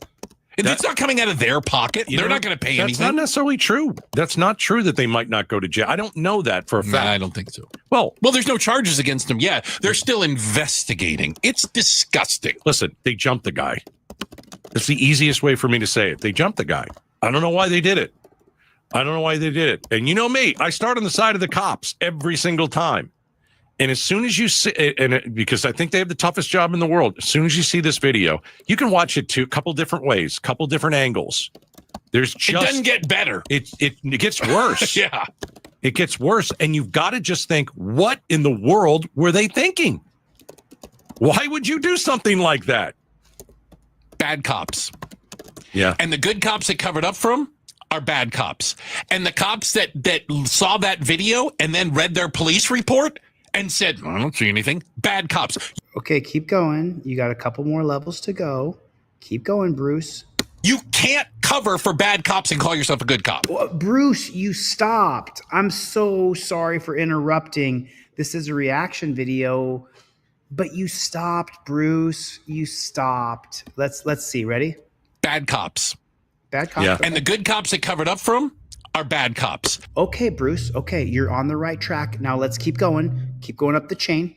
And the cops that saw that video and then read their police report and said, I don't see anything, bad cops. You Good, Bruce. Good. Can't cover for bad cops and call yourself a good cop. Okay, Bruce, you got a couple more levels to go. And now you have the prosecuting attorney who didn't drop the charges against McAlpin, who left him in jail. He saw the video probably that week, and he left him in jail for a month. And then you got another level to go, Bruce. You then have the judge, who's a dirty cop-sucking pig, right? You got that, right? What was his name again? It was Nick. What was his name? What was that? What was the judge's name? I wrote a letter and sent it to him. What was that judge's name? Nicholas. What was the judge's name? What was the judge's name? Does anybody remember his name? Nicholas something. But now let's keep going a little further. Can't do it. You got to pick a side of the fence. The response. They even said he stole a cell phone in the police report. Right. It was his cell phone. The response to this by the Phoenix Police Department has not been good. And the city of Phoenix, they've dragged their feet on this. Yeah. No one has come out and said, hey, you know what? This was egregious. The only person that I can find that has said this is the Phoenix City Councilman, Robinson, that we have on, a former police officer of 30 years. No, but he didn't condemn the cops. He said he wants to wait and see what the official narrative is. That's what he said. I watched the show on Bruce and Gatos. I watched. So he didn't say that he didn't condemn this. Years. I mean, he came on with us and he goes, guys, this doesn't look good. Right, but he didn't condemn it. He didn't say that this was bad. He said that he wanted to wait till the official police report came out before he commented. He didn't. Any good person watched it and said this is crap, but he didn't do that. So I don't know what you're talking about, Bruce and Gatos. You're just making shit up. He knows it. He knows it because he's a cop. He's a former cop. I haven't heard the police chief talk about this. Maybe he's not allowed to. But you need to get out in front of something like this and say, hey, there's a situation and we need to handle this. And they didn't do that. Nope. Thanks for watching Outspoken with Bruce and Gatos. Tap to watch. Yeah. How much have you? Yeah, I did that. Gatos, do I need to? And then I went a little further. I'd like to have a conversation with these guys. So when I went to Qatar here. Sharper Point commentary presented by Schwartz. I'm not sure where their videos are, but let's go about here. So this is their Twitter right here. Let's see what their Twitter looks like. Oh, they've been doing this in Phoenix for a long time. So let's take a look at, their Instagram's got 10,000. Let's see what their Facebook looks like. because, you know, when you get these local journalists who indenture themselves into a community for years and years, then they get a little bit of a following. But it's pretty pathetic. I'm going to reach out to them and see if I can get an interview on their show. Let me see if let me show you their Instagram here real quick so you guys can see what I'm looking at. I would like to have a conversation with them. These are the guys who say that their default position is to believe the police. What's your default position? They literally say that their default position is to believe police. What's your default position? Is your default position to believe police or to not believe police? Nice to see you. Thanks for coming, everybody. I appreciate it. Someone gave a donation earlier, and they wanted me to give away a free trifold, so I will do that. I don't want to call them Top Rock. I actually want to go on their radio show and have a conversation with them, because what I find to be the most amazing about this, the absolute most amazing, is that these guys believe. Gatos, do I need to remind you about the story that included a video? If the name Tyron McAlpin means anything to you, this was the deaf video. Jump on him. They mauled for a while. Nobody knew this. And right. The lawyer said, no, he was in jail. Well, how long was he in jail? See, so this is what I want Bruce and Gatos to learn and to know and to understand. This is everyday, regular, happens in every city in America every single day. The only reason that this one went viral is because there was a camera that the cops didn't control on a store. And so they couldn't control that camera footage. And the cops knew that the owners of that store would release the video and that it would go viral. So they released the body cam first and were like, look, we got it. We're all over it. But they weren't. They left the guy in jail for a month. We all can see.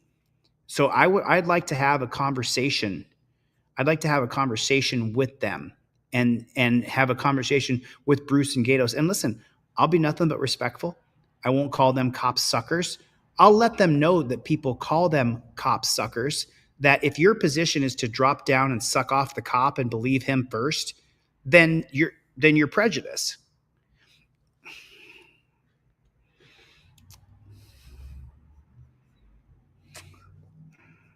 Life Under the Microscope. How you doing, buddy? The Tribe. What's going on, Salt Shaker? So I want to step very, very gently here because I don't want to offend anybody's religious perspective. But there is something in the Bible called original sin. Is it anybody familiar with this? So I want to step very gently here, because I know a lot of people have their deep religious beliefs. And I was a hardcore atheist for 25 years, one DMT trip, and about 3 months later, I became a God guy because I only think that God could have showed me what I saw. I don't think any experience will prepare you for what DMT does, where it takes you. So anyway, there's a concept in the Bible called original sin. And this is the reason why I was an atheist. I'm not an atheist anymore, but the reason I was an atheist was because of the concept of original sin. And I'm saying this to you because Bruce and Gatos, their default position, they'll tell you, is to believe the cops. Well, the same thing with original sin. You have to believe that you are born and led to do bad from birth, that you are drawn to do bad things. You are evil and you must be saved. This concept made me an atheist. Look, I pretty much bared my soul openly, publicly. I've said exactly who I am, what I believe in, what my favorite color is. I've pretty much told you guys everything except for my personal, private life under the sheets. I've spared that because that's my own personal. But what made me an atheist is the same concept that these guys use.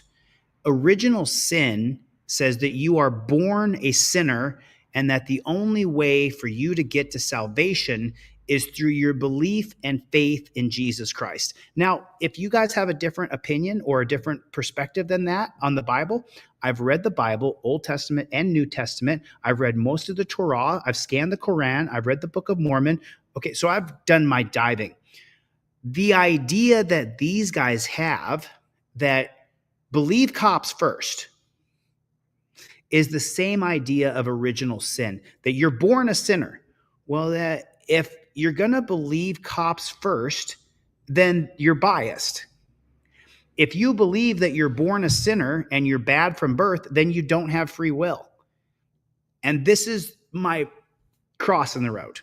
This is where I get off, because I don't think I was born an evil person and I need to take on this, religious perspective, deity for me to be saved and go to heaven. I don't believe that. I'm sorry. If you guys do believe that, God bless you, But I also, this concept of original sin is the same concept that these guys use.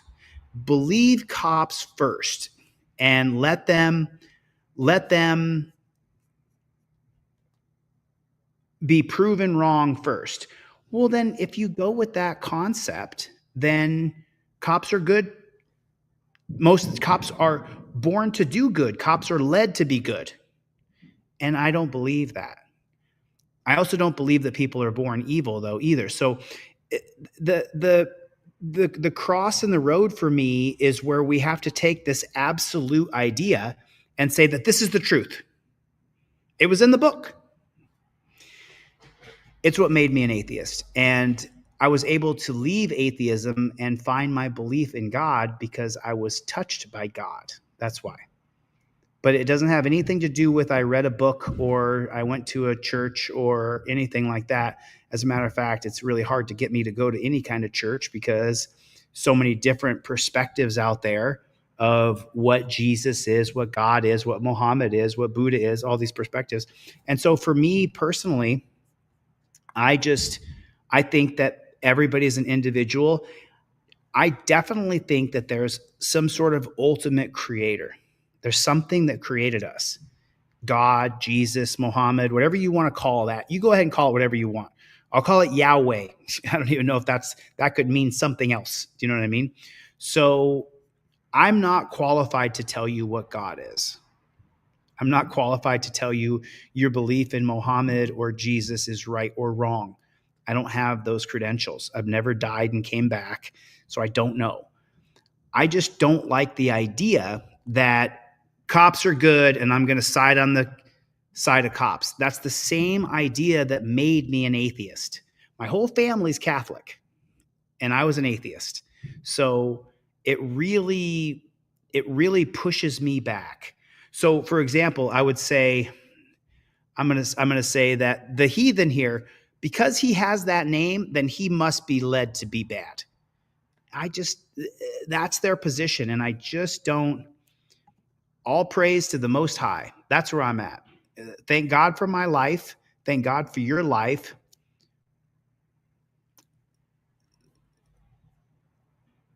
I'm just trying to make sure that I don't offend anybody, because some people are like, if you don't believe this, then you're bad, and I'm not that. That's not how I am. I think that people are going to be, and I don't believe that there is an invisible man in the sky watching everything you do and everything you say and giving you positive or negative demerits. And if you get enough negative demerits, you're going to go burn in hell forever. I don't believe that. I think that if you're an evil son of a bitch, that you won't get the same afterlife that I will get. But I also don't think that there is a creator. If you're not a hardcore atheist, which I was for 25 years, if you're not a hardcore atheist, then you believe that there is some sort of creator. And I don't believe that someone would create that a deity, entity, God would create billions of us just so he could be like, you know what? Fucking burn them. I just don't think that there's a God up in heaven or in the earth or wherever God is, or in the lights or in the table or in the juice, wherever God is. I just, well, you have offended the atheists. Yeah, but I was an atheist and I was a hardcore atheist. So I just don't think that the creator, the God, the being, the Yahweh, the one, whatever it is that created us, I don't think that God is just going, oh man, I really hope James Ostrander, I really hope he, you know what? Watching you, demerit, burn him. You know, I just don't see that as a, you know, I just don't see that as a, and then the heathen, then we get into race. If there was Jesus, and there's, you know, a big argument that there was Jesus, then he was black.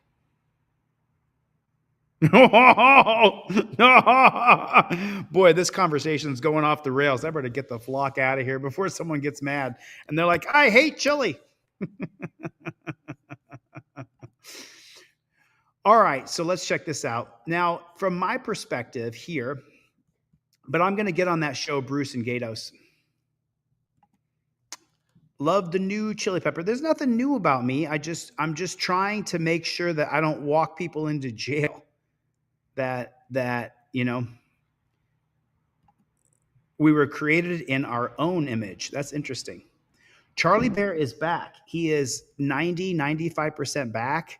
He's, and the heathen says 100% that Yahweh was a black man. I want to be official about this. I don't know the answers. Fair enough. I don't know the answers. I'm just telling you what I think, what I feel. I'm sharing my perspective because obviously I'm an internet personality. So I'm sharing with you what I think, but that doesn't mean I'm right. You might be right and I'm wrong. But then isn't that the height of arrogance when you say that I'm wrong and you're right and you don't know anything either? Neither one of us know what really happens when we die. We have no idea. I mean, I hope and pray I get to go to this magical place where I think the Muslims have a better heaven than the Christians. I'm just saying, as far as like enjoying the afterlife, the Muslims have got a little better palette created over there than the Christians did. Because the Christians don't really lay out what you get when you die. You know, eternal knowledge, all loving God, acceptance by Jesus. The Muslims lay out, you're getting virgins. I'm just saying. And that might be wrong too. So if there's any Muslims listening, hopefully I'm not misrepresenting your heaven. Anyway, I got to get out of here before they kill me, before I end up just dead.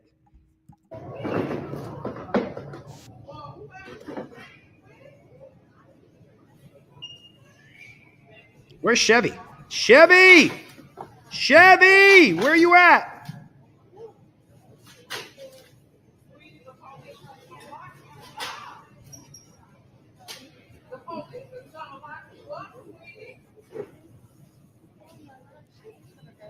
Where are you at, Chevy? I don't see you in here. I do that.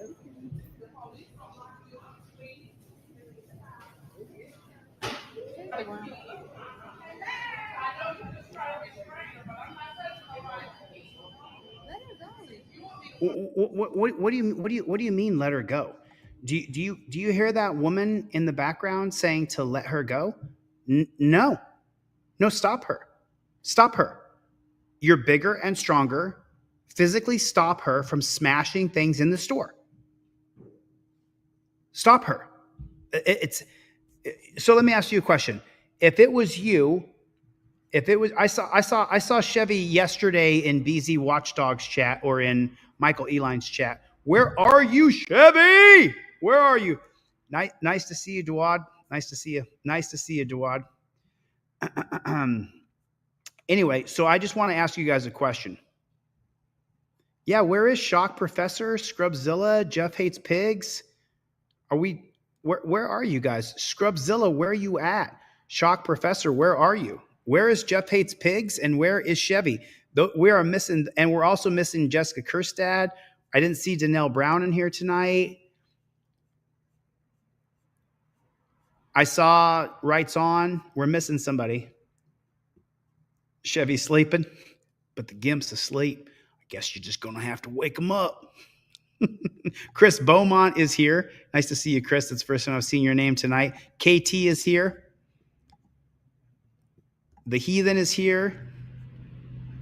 I think that I Love Yahweh is here. The tribe. Please, no more martyrs. We ran out of virgins. Listen, I hope I didn't go off too far off the deep end on religion. It never works out. Trust me. When I was a diehard atheist for 25 years, I had many, many hundreds of conversations with people. It just doesn't, I'm not going to sway you. You're not going to become a Christian or abandon Muhammad because of what I say. You're just not. So I always just try to step easily now because I know that 99.9% of the time, nothing's going to be swayed by my religious perspective. I hope that there's heaven and that we die and we go to heaven. I really hope that's true. I really do. But let me go back to the original question. Chevy is a Ford? What the flock? I just want to ask you guys a question. Yes or no? Would you stop this little girl from throwing and breaking things? Yes or no? Would you stop this little girl? 1 for yes, 2 for no. Would you stop this little girl from throwing and breaking packages of food at the grocery store? I just want to know if you would. Chris Beaumont would. Al definitely would. Dawn DeBaum would. April Rain would stop. Jennifer Hill would not. She's like, I'm not getting involved. I'm not doing that. Soy Leo laughed. I'm trying to find. Jeff Vacone would. Kimberly Seltzer would. Nice to see you, Kimberly. Seitzer. Sorry about that. Hope I'm saying it right. Dan Hanlon would stop. Hell would stop. Listen, because I'll be honest, for me, I would stop this little girl from running around destroying property that doesn't belong to her. Look at what she's doing. I find this despicable.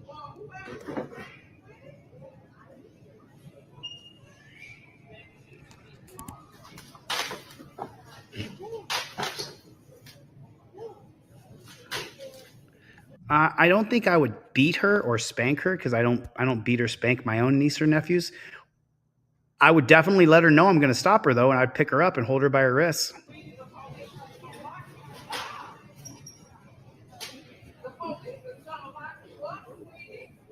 The police is going to lock you up, sweetie. She's only about 10, if that, maybe 8.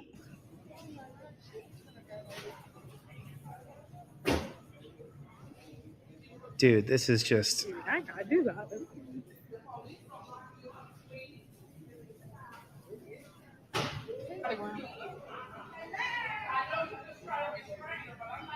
So now these two women who obviously look like they have grandkids are grabbing her and stopping her, as I believe we all should. No, don't let her go.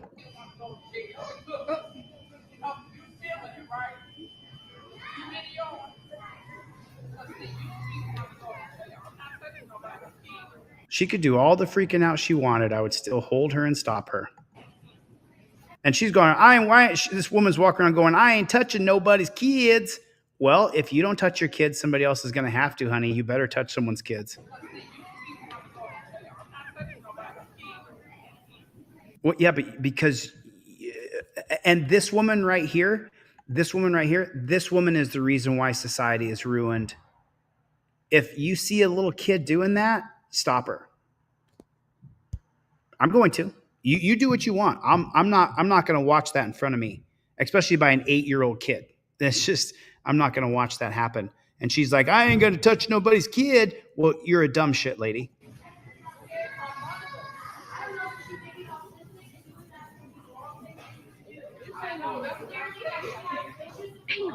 So the two old white women decide to listen to this dumb chick, and they let her go and watch what the little girl does. to let her go. And then the dumb girl filming says they need to let her go. You're the reason why our culture sucks. This woman and the woman filming. And these women are like, hey, we're doing the right thing. And they're dumbfounded. Watch her put her hand on her head as the crowd's saying, let her go, let her go. And they do, but look at it, watch her. She's dumbfounded by it. Let her go. What? You see that? Look at that. No way I would allow that in front of me.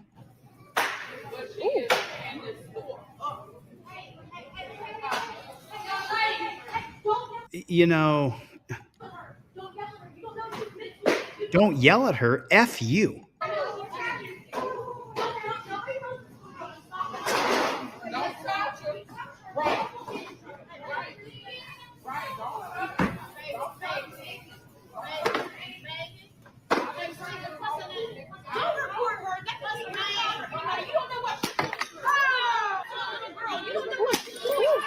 No, no, no, no, no, no, no, no, no, no, no, no, no. No. No. Someone just said, what's the words I just saw? Someone just said it. I was looking for it. Yeah, that is, I mean, if you want our society to be absolute dog shit, allow an 8-year-old girl just to roam free and just destroy stuff in front of you. And we will soon have a dog shit society. What was that movie? What was that movie where people had lost all motivation? Because, and maybe you guys remember the video, the movie. It's an old movie. It's like 1960s, where there's a girl going down the river and she's screaming, help me, help me, help me. And she's going down the river and all of her friends are sitting around eating grapes and eating cheese and drinking wine. And this guy like teleports. What movie is that? And they're like, why would you do this? Why wouldn't you help your friends? And they were all like, no big deal. And then what movie was that? I mean, this is just disgusting behavior. I don't know why you would. Don't y'all do that to a little girl. Y'all don't know what she's going through. Don't you do that to a little girl? Y'all don't know what she's going through? That's what she's going through, honey.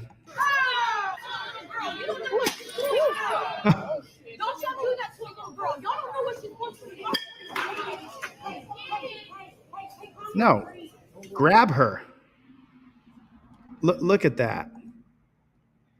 And there's the security guard finally picks her up on one arm over the shoulder and carries her away. That's exactly how I feel it should have been done immediately.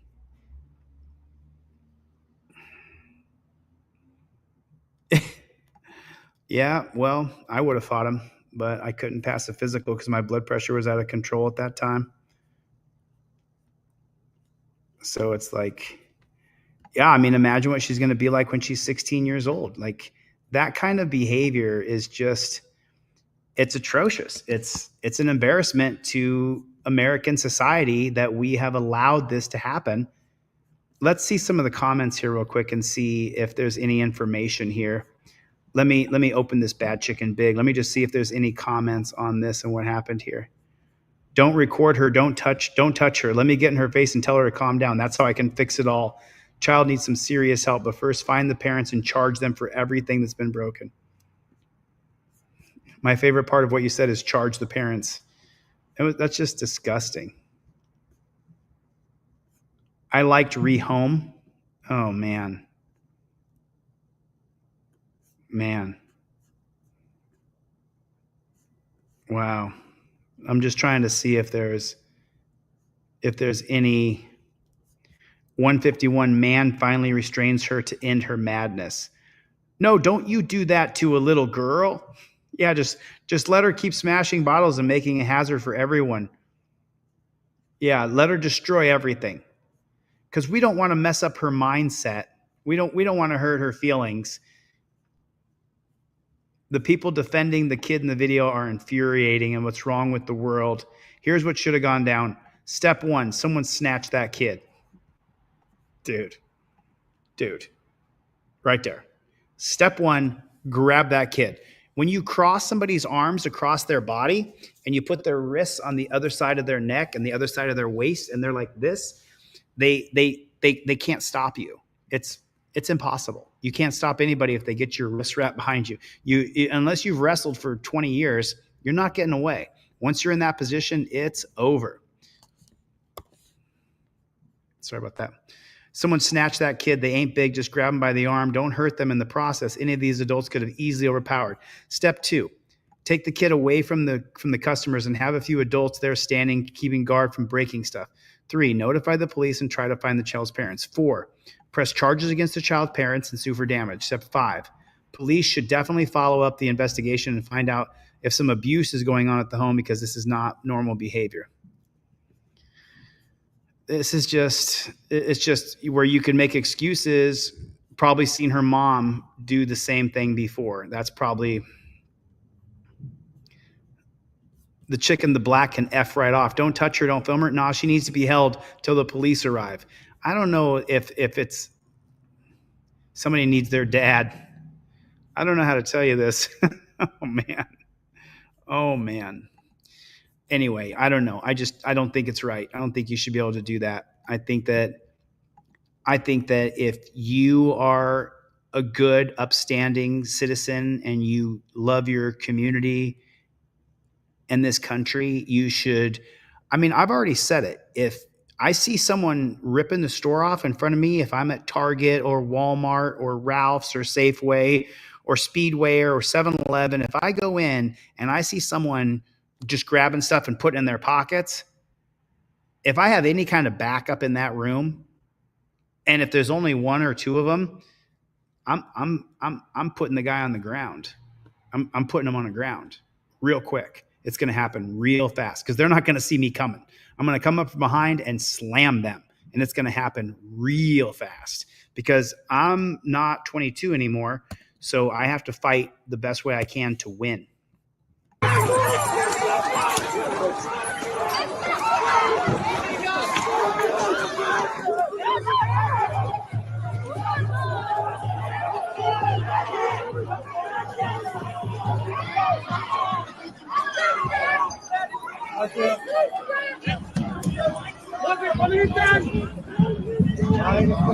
Hallo.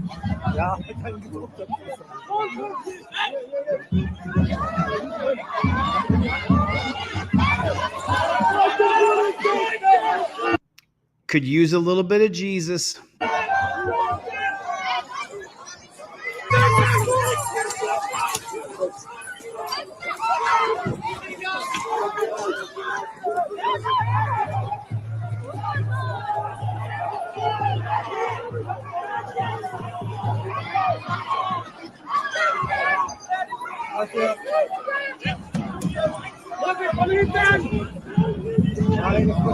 Hallo.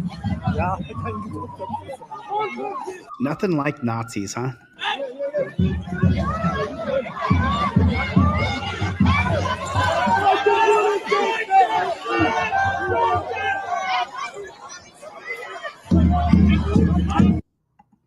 Just pathetic. I mean, you know, there's something special about it when they have a German voice and they're being Nazis. You know, we hear the American voice of the Nazis here, the brown shirts in our country, and there's a lot of them. There's a lot of them. Are there some good police officers? And then I think Plead the Fifth is saying that there needs to be a new justice reform. So just so you know, when I was in jail, I made friends with a bunch of Mexicans, and I really wish I was in a better position so I could help out some of those guys that I met when I was in jail, but I'm not in a good position right now. And I know that. I have to make sure that I keep the wheels on the car till we finish Constitutional Law Scholar. I wish I could help those guys, though. So if any of you guys see this, I really wish I could do more for you, but I'm limited right now. However, the thing is that what happens when you put kids in juvenile halls and you give an adult absolute power over a kid, a lot of times the adult rapes the child. A lot of times the adult beats the child. A lot of times the adult tortures the child. When you put a kid where he's a bad kid and you put him in a dungeon situation, and you go, oh, well, he's not going to an adult jail. He's going to a cage, bro. There's no good cage for kids. We have to rethink the entire thing, like Plead the Fifth, I believe, is trying to say here. You know, this is how our cops are now in riots. That's exactly how it is. I mean, we're living in a really, really, really bad system, and it absolutely has to be changed. And that's why we don't stop. We don't stop. We don't quit. Lou, where'd you go? Where's Lou? I have not seen Rising Tides. Where you at, Lou? Chevy, where are you at? Where are you, Chevy? Where is Cope Doggy Dog? I guess I got to do an early morning broadcast. I guess tomorrow I'll do an early one. What are we at? We've been on for 3 hours and 43 minutes. 3 hours and 43 minutes. Okay, then let's end it with some. Let's end it with something badass. Something badass here. Let's end it with something badass. Hands behind your back. What? Hands behind your back. Okay. What did I do? It's not even my bike, it's my dad's. It's your dad's. Okay. Am I gonna fuck it up if I lift it like that? I mean, you probably already fucked it up from slamming into the ground. You have a driver's license on you? Yeah. Just leave it. I'll get him to lift it up with the kickstand. You have any ID on you? Yeah, I just said. It's in my pocket here. I would have pulled over. So the reason when guys hide the fucking license plate, they don't pull over, they take off. Well, if guys are gonna take off, they won't have a license plate, to be fair. No, but what they do is they do like what you do where you tuck it behind the Look at him, he's got the torture cuffs in his hand. fender. I've had guys where they'll put magnets and then like, okay. No, it's like that. This is all fucking bent and shit now. Yeah, like, you see how it's all bent now? It's like bent like this. So let me get this straight. So the cops want to pull this later, James. Thanks for coming, man. It's late in Maine, huh? So the cops want to pull this guy over, so they just run up and attack him. Like, I'm just so blown away here. The cops want to pull him over, and so they just run up and attack him, throw him on the ground, damage his property, and then say, well, most motorcycle riders will take off on us. See, this is the same thing with strip searching people. We need to look up your butt because 1 out of 1,000 people will put stuff up their butt. So we need to treat the other 999 just like that one psycho who stuffs things up their butt. It's just so pathetic. No, I saw that one, Tribe. I saw that one. I've been on for 4 hours. You know, look, so let's talk a little bit about what we got going on right now. That was absolutely unbelievable. Random American, thanks for coming, brother. Plead the Fifth. What's up, my brother? Thank you. I appreciate you, man. I appreciate you. You're awesome. So let's talk about a little bit what's going on. First of all, make sure you guys get your hoodie. I got double XL, triple XL, and small in stock. That's what I have in stock. Get your hoodie right now as it's getting cold outside. These are awesome. I put on a double XL because I'm so fat from Thanksgiving, and I feel pretty damn good. But go to my website, deletelaws.com, get a hoodie. Order a trifold. Get that in your stocking for whoever you're buying Christmas presents for. And if you get a hold of me and you buy a trifold that I ship to you, I'll hook you up because it's my mission. I have to get a trifold in every car in America. So I have to give a lot of them away. That's what happens. So here's where we are right now. Good to see you, April. Always nice to see you, James. Here's where we are right now. I'm actually, just so you know, I don't know if I'll go live again tonight, but maybe tomorrow morning, and I'll just show you guys me building this wall starting tomorrow. I'm going to finish out all of my graphics tonight, and I'm going to start putting them on the wall tomorrow. That's what's going to happen. And that's what I'm going to work on for the next couple weeks as constitutional law scholar. I probably won't do as many of these videos where I sit and talk with you guys and watch cop videos. I'll try to. I got to keep kicking out videos because, as you guys saw, YouTube deleted the channel. So we got it back. And so I've got to do a little bit of work on the channel and make sure that we keep this 3 hours and 48 minutes. Yeah, life under the microscope. I call them Ludum. Life under the microscope, right there. I put it in the chat. So it's like, so I'm going to Bree, so good to see you. Thanks for becoming a member. And you guys can join teamdlz.com. Right now, teamdlz.com is not that exciting. I'm just being honest. It's some people are communicating with each other. Some people are communicating with me. I got some DMs going back and forth. You can join teamdlz.com. That's how you can do it. Spark, teamdlz.com has a bunch of memberships levels. They're all the same. But if you're a tier 3 member or beyond, then for Christmas, I'll send you out some trifolds and cop cards at no cost to you. $6 shipping and handling. That's what you got to pay. And then I'll send you some trifolds and cop cards for Christmas. Every single member of Team DLZ, if you're here, if you want cop cards or trifolds for Christmas, all you have to do is send me $6. And that's what it costs me to ship. You can see the receipt, and I'll send you out some trifolds and cop cards for every single person who is a member of Team DLZ. I will give you guys some cop cards and some trifolds for Christmas. If you want to buy them, great. If not, pay for the shipping charge, and I will send them out to you guys. Jody is here. Thanks for coming. So that's what I'm doing now, and that's what I've been kind of building up to get this Team DLZ going. I actually thought, just so you know, I actually didn't think we would have a channel. I thought the channel would be deleted in October. So the fact that we didn't get deleted until the end of November, I'm pretty impressed about. I didn't think they were going to give the channel back. That's why I started teamdlz.com. So in case something happened to me, that people would be able to get a hold of one another, because there was no communication. So teamdlz.com is how you can support me. So Spark, there's a few different levels of teamdlz.com. Let me know what level you are. Connect with me on teamdlz.com. And then if you send me $6 for shipping and handling, I'll send you off trifolds and cop cards and stuff. So there it is. There it is.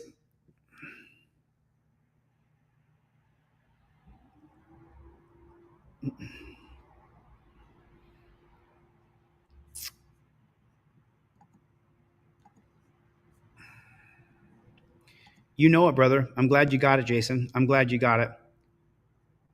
Yes, not deleted. Sacramento Lenny, it's the first time I've seen you tonight. I think I saw you earlier. Right on, Death Angel. I appreciate that, man. Thanks for your support. I'm just going to read a few comments here. Joel, it's always good to see you, my friend. Bree, it's always good to see you. Ages, nice to see you. I prefer the pullover hoodie. It's warmer, and this material is badass and thick. It is super good. Life Under the Microscope, trifolds. Life Under the Microscope, plead the fifth. I appreciate you. James, thanks so much. The Heathen, thanks for coming. I really appreciate it. We don't get deleted, said Grateful Dabs. All right, listen, I'm going to get the flock out of here. Thanks for coming to my TED Talk. I missed Chevy. I missed Cope Doggy Dog. I don't see Letzo TVO. I don't see Brick. I saw SWE Observer. Chuck is not here tonight either. I didn't see Chuck. I didn't see Maximus, but I don't even know Maximus's username. So yeah, there it is right there. All right, listen, I got to get the flock out of here. Thanks for coming to my TED Talk. I'll see you on the next one. Later, Gators.